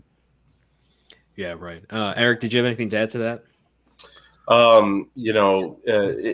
Agatho's letter is pretty explicit, and I don't know how to get around it. I've heard people saying, well, he just meant the universal church. But it's very clear in the context, and most Protestants and even Protestants. I mean, what are we going to say, that the Protestants have Peter syndrome now? That they recognize that Agatho's letter is, clearly a claim to papal infallibility. All right, so here's the question from Cult of Modernism. They said, quote, "The case of Pope Agatho and Lateran 649 is actually a very strong argument against the Latin position. The Romans were right theologically, and they had the support from one of the greatest, if not the greatest, Eastern theologian, St. Maximus the Confessor. The Pope even called the aforementioned council Lateran 649 to definitively settle the matter. All of this, Rome being right, having the support of Maximus, and calling a pseudo-ecumenical council, and yet the matter wasn't definitively settled until the emperor called Constantinople III. Why? Well, the answer is obvious. The West did not have unconditional, immediate, universal authority over the East. My suspicion is that, given the heresy of Honorius and the gravity of the matter, the emperor had to invoke a truly ecumenical council to settle the matter. This is sort of a common theme in pre-schism church history." Okay, well, that's kind of going on to some other stuff, so let's just deal with those first two paragraphs. Yeah, well, the matter was settled, and the Pope referred. So when Pope Agatho wrote to the Emperor Constantine IV, which was the dogmatic epistle of Agatho that was accepted, and we got to make sure that letter is understood to have been read at the council and put into its official acts.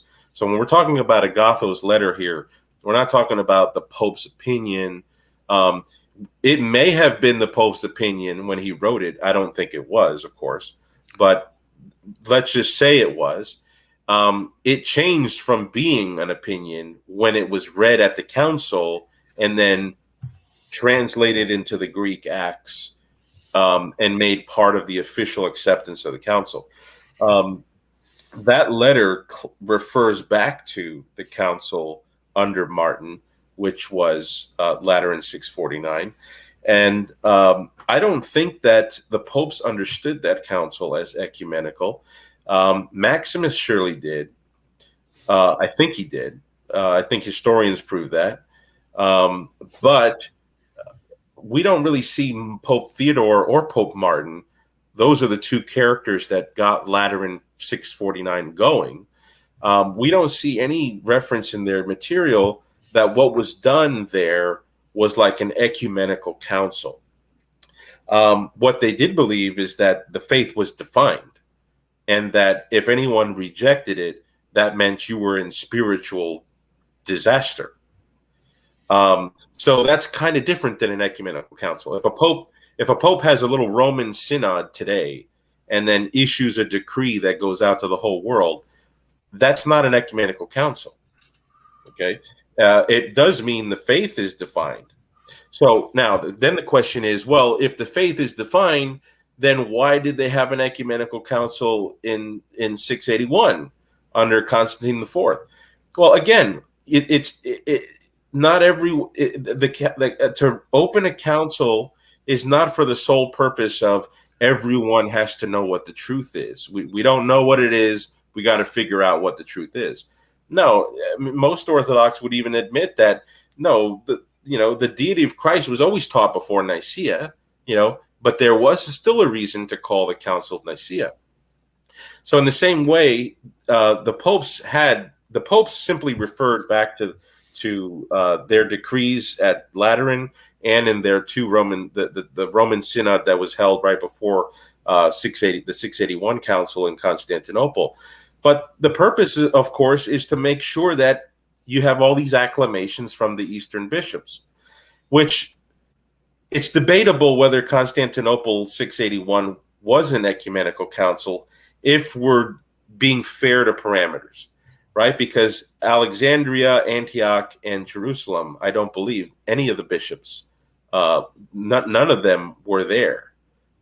They had representatives. It's kind of similar to Nicaea too. But it really was that Constantinople was taking the leadership of that council under the papal legates, of course. So, Father Richard Price, in fact, he has an article online. If you type in Richard Price, Constantinople 681, he has an article where he kind of writes in sort of downplaying the ecumenical nature of that council because it didn't have all the patriarchs. So, if this questioner says, why did, it took 681 for a real ecumenical council to happen? Well, it's questionable at the time, based on the parameters that were given, that was even an ecumenical council. So it's not just to discern the truth. It's also to make sure who's the good guys. And we got to get their names on under oath, so to speak. And also to how can Rome be sure that Constantinople and the Eastern churches are deserved to be back on the diptychs? Well, a perfect way is to have another council. So it's not as if the questioner thinks that what he thinks is this: if papal infallibility is true, then it should be like a C3PO deal. We just ask the Pope a question. He gets an answer, and it's just letter writing from that point going forward. Well, that's ridiculous. I mean, that would be absurd. How would we know who's betraying who? How would we know who's actually believing what? How can we trust these people that we have only communication through long distance travel are actually subscribing to what's being said? A council is the best way to do it. Yeah, Alan, do you want to add anything to that? Because right now I asked the audience if they have any if they had any questions, and so we do have some questions coming in. But before we get there, Allan, do you want to say anything? Yes, it's said in that paragraph that cultum modernism said a pseudo ecumenical council. Now, this is kind of piggybacking off what Erick said. I don't believe that this council was ever understood to be ecumenical, and he points out that Saint Maximus, the confessor, thought it was ecumenical. Now, I don't know if our friend Cult of Modernism has read this book. It's the Acts of the Council that's edited by Father Price. It's a long tome. It's about 400 pages plus. And I knew of this objection prior to reading this book. I read this book about a month before Elijah and I did that response to Mr. Petrus on this synod. He had an article that we responded to, and I read that book. I read this book with that objection in my mind. I was looking out for that kind of language. I'm like, where's the statement from the Pope that this is an ecumenical council? And I didn't find it. And I think at the back, I think after it's over, it's got a couple encyclicals from Pope Martin on this council. And I don't believe, I could be wrong, but I'm 95% sure he does not use the language ecumenical council. And like I said, I read this through with that objection in mind. So, now keep in mind at the time, 649, you had chaos. I mean, political chaos in the Roman Empire and outside the Roman Empire. You had the Muslims who just came out of Arabia a decade and a half ago. They're taking large chunks of land away from the Roman Empire. And of course, inside the empire, you have this huge Christological heresy that actually dates back to Heraclius. So yeah, it was kind of an interesting situation, but still, at the end of the day, I don't think you have a pope. And again, there's encyclicals promulgating that council in there. I think 2 of them. I don't believe they're calling it ecumenical.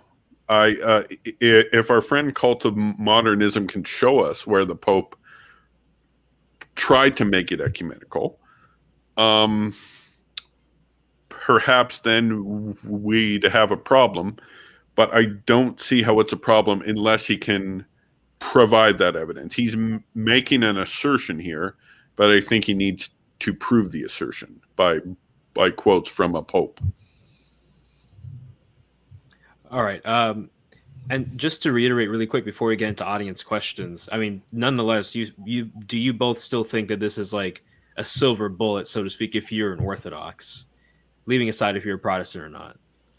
Oh no, not at all. You mean the what, Cult of Modernism? No, Pope Agatho. Oh, I think it's a silver bullet. Yeah. Okay. I would say that it's a defeater for the Orthodox position. It certainly is. Mm-hmm. Is it a golden proof for the Catholic position? I would say it comes very close. I mean, yeah, I would say it comes very close. Yeah. All right. Well, let me get to the audience now. So I have a question here by Ryan Pope, and so he asked the question: could someone argue that Agatho's beliefs are just theologomenon? I know Cabane has made this argument. Well, I would say that, obviously as Catholics, we would say the letter was authoritative the moment it was produced, right, and published by the Pope. But even if somebody were to take the view that Pope Agatho was just giving his opinions, then what happened when the council read it out loud and then officially acclaimed, this letter is orthodox, this is the voice of Peter, and they put it into the official acts of the council? So even if you take it as the Pope's original opinions, it was certainly made official at that point. But of course, we would, as Catholics, we think it's official right when it was published. But it definitely turned from opinion to doctrine at that point at the council. Alan, do you have anything to add to that? No, I'm good. All right. So Barely Protestant has a question here. He asked, did you all touch on the language of Vatican I where it talks about these claims being made of all the venerable fathers and such?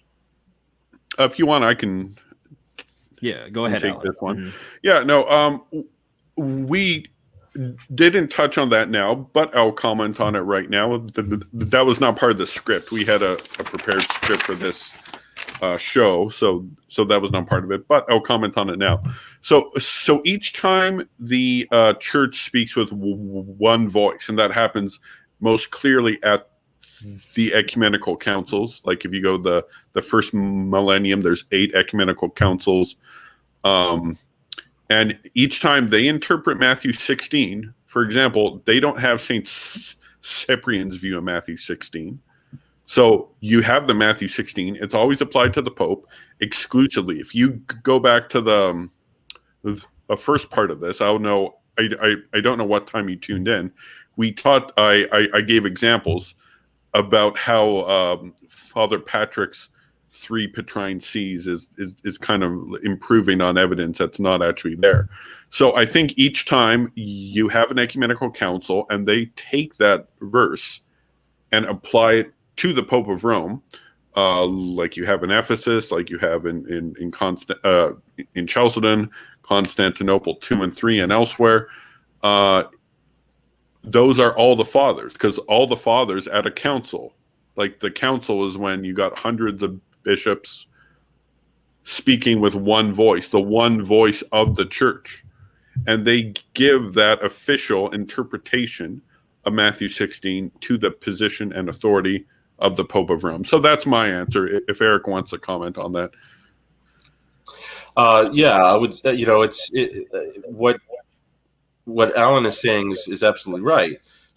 Is a similar position would be for icons, right? For the veneration of icons. The Council of Nicaea accepted it, and that's good enough. That was good enough for the churchmen at that time to say, okay, all the venerable fathers believe this, right? Well, for those 8th century fathers, they were citing fathers from the 5th and 6th century, and they found just 15, 20. So the Florilegium that they were looking at was 15, 20 fathers that taught these things. There was probably more. I'm just picking a random number. They didn't get it from every single father, but they and even Saint John Damascene said there might be one, there might be an exception, because he did comment on Saint Epiphanius, who might have been against icons, but they said, but such a small voice of opposition, it doesn't swallow up the majority. So this language of all the venerable fathers and such, I don't even know where in the First Vatican Council that is specifically said, because we get this statement that you have to prove Vatican I, which says that this was held always and everywhere. That language is actually more from Satis Cognitum, which is a different document than Pastor Aeternus. But Pastor Aeternus, which is the dogmatic constitution of the Church of Vatican I, does speak about the Church Fathers and the unanimous approval, but it doesn't really specify like the infallibility part, or so what exactly are you referring to in Vatican I? That has to be clear.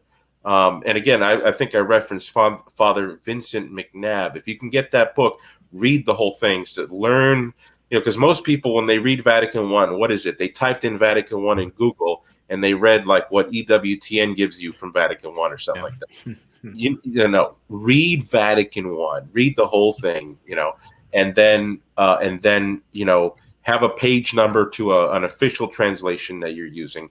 But in any case, yeah, we would say that the papal claims, not maybe not infallibility, but definitely certain aspects of what Pastor Eternus says. Remember, the Vatican I didn't just say papal infallibility, papal supremacy, right? They said no, the Lord and Savior and Redeemer of the world, in order to perpetuate and guard the apostolic faith. Like, there's an argument that goes to it. Mm-hmm. So all that is what's being claimed to be from the fathers. Yeah. I just want to say one more thing. A person that you should talk to, Father James, that's the name of Barely Protestant, is Elijah Yossi. I know he was supposed to be on the stream tonight, but he has some family problems. He's got some family members. Well, I'm not going to say it, but because he's an expert on the relatio of Bishop Gasser, and I can't remember offhand if it touches on that specific words that you said. I don't know, Father James, if you read the relatio or not, but I think you should take a look. If not, talk to Elijah Yossi. He's the king of this stuff.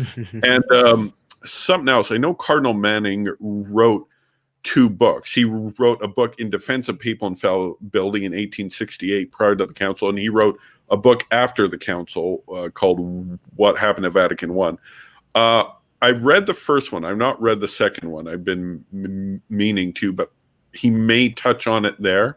I'm not 100% sure. But yeah, that's all I want to say. And he did comment. He read the relatio. We'll have to have another live stream with Elijah on. Hopefully, he'll be able to join us. But he's a guy to talk to on that stuff. Speaking of Elijah, we have an Elijah Hallberg who has asked a question: why do Catholics reject Trulio if Pope Hadrian accepted it at Nicaea too? So the evidence behind this is a little murky.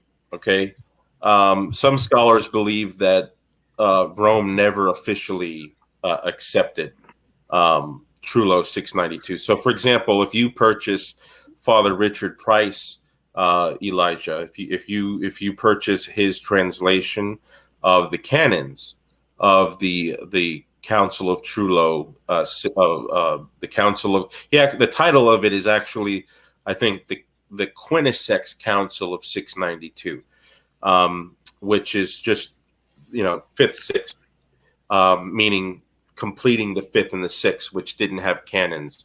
That's also debatable. But the Council of Trullo, Quinisex are the same thing. Father Richard Price argues that Rome never officially accepted the council.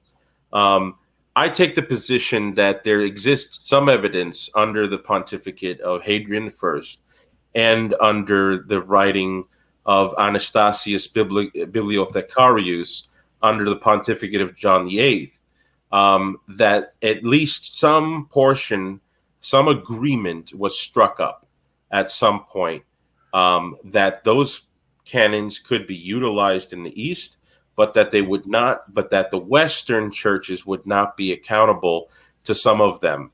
And others went into canon law in the West. So, for example, Gratian's Decretum in the second millennium, right at the turn of the second millennium, Gratian, who's some call him the father of Western canon law, he incorporates a number of the Trullan canons. But really, it's what's so important. You have to ask what's so. It's not really that big of a deal for Catholics, even if many of the canons were accepted. What we do know is that the ones that were offensive to Rome were not, obviously. And we know that's true because even during the Photian controversy, and some of those canons were not required to be instilled in the West for a reunion. in the 9th century? Yeah. Now, I have not read Father and Elijah. This is a very good question. I'm glad you brought this up. I've not read Father Price's book on Trullo. I've been meaning to, but I've not got around to it yet. But I've read several Anglican books on the papacy, and of course I've read Siecienski, the Orthodox history of the papacy, or at least the most prominent one. I guess it's not infallible. The thing that is concluded after reading Siecienski, after reading Trevor Jolland, after reading Simmons, so these are top Eastern Orthodox and Anglican scholars, is that Rome accepted Trullo with qualifications. Now, unfortunately, it's kind of hard to to find out what those qualifications are. Now, because it seemed to be attacking some customs of Rome. Nothing major, but so it seems to be accepted with qualifications. And again, I've not found a list of qualifications. I'm sure it's out there somewhere. It may be still in Latin or Greek, but so it seems to be consensus of these top scholars. Of course, it's only a scholarly opinion, so I'm not going to try to bind that on someone until I've read the primary source. But it seems like the consensus is it's accepted with qualifications. What qualifications are there? Unfortunately, I haven't read those documents. I don't think Erick or Swan has either. So, which documents are those again? Well, like of course, it says that Trullo was accepted, like all these scholars I've read, like Allan, Siecienski, etc. They accepted it in Rome, but with qualifications. It like had an asterisk next to it. But I can't seem to find any documents what it said, where it tells what those qualifications are. Yeah, I did some research on this, and as far as I know, there aren't any documented qualifications. What we observe and what scholars are observing is that there was some sort of acceptance to Trullo. What kind of acceptance is disputed, and what we do know that Gratian took in a lot of the Trullan canons and incorporated it into what became a cornerstone for Western canon law. So the scholars try to piece the puzzles together. Clarence Gallagher, I mean, there's all kinds of Byzantinists, both Catholic, Orthodox, Jesuit, Dominican, that have looked into this. They're trying to piece the puzzle. It's really it's not really that clear. That's why Father Richard Price is an eminent historian. He could say that Rome never received it. And then you can have another one like Clarence Gallagher, who's a world-renowned Byzantine scholar in canon law, who says that Rome did, in a sense. So it's not that clear. So it seems like I think this will be the only question, or the last question, that we'll do for the night, because it is getting quite late. And so we can obviously always do a part 3. We can get Elijah and the whole crew back together, whatever we need to do. Yeah, just whatever's necessary. Let me see here. And then for those of you who are watching, I see some people are asking questions, I think, about Pope Honorius and all that. We also addressed that in the previous video, so I'd recommend watching part 1 if you have any questions to see if those are answered there. But aside from that, Allan and Erick, thank you so much for coming on to my show again. I appreciate it. Yeah, I've had a blast, and I hope it's okay if I share the text of my presentation on my blog. I was planning on so that way, if anybody was confused, because I was trying to rush through it because I realized, wow, there was just too much text. If you want to read it, just check my website. Yeah, my friend, my friend James Offinger Jr. He said he really wanted to get his hands on it. So yeah, please upload that, and I'll share it in my show description. Okay, cool. All right. Well, with that, good night, everybody. Good night. Night.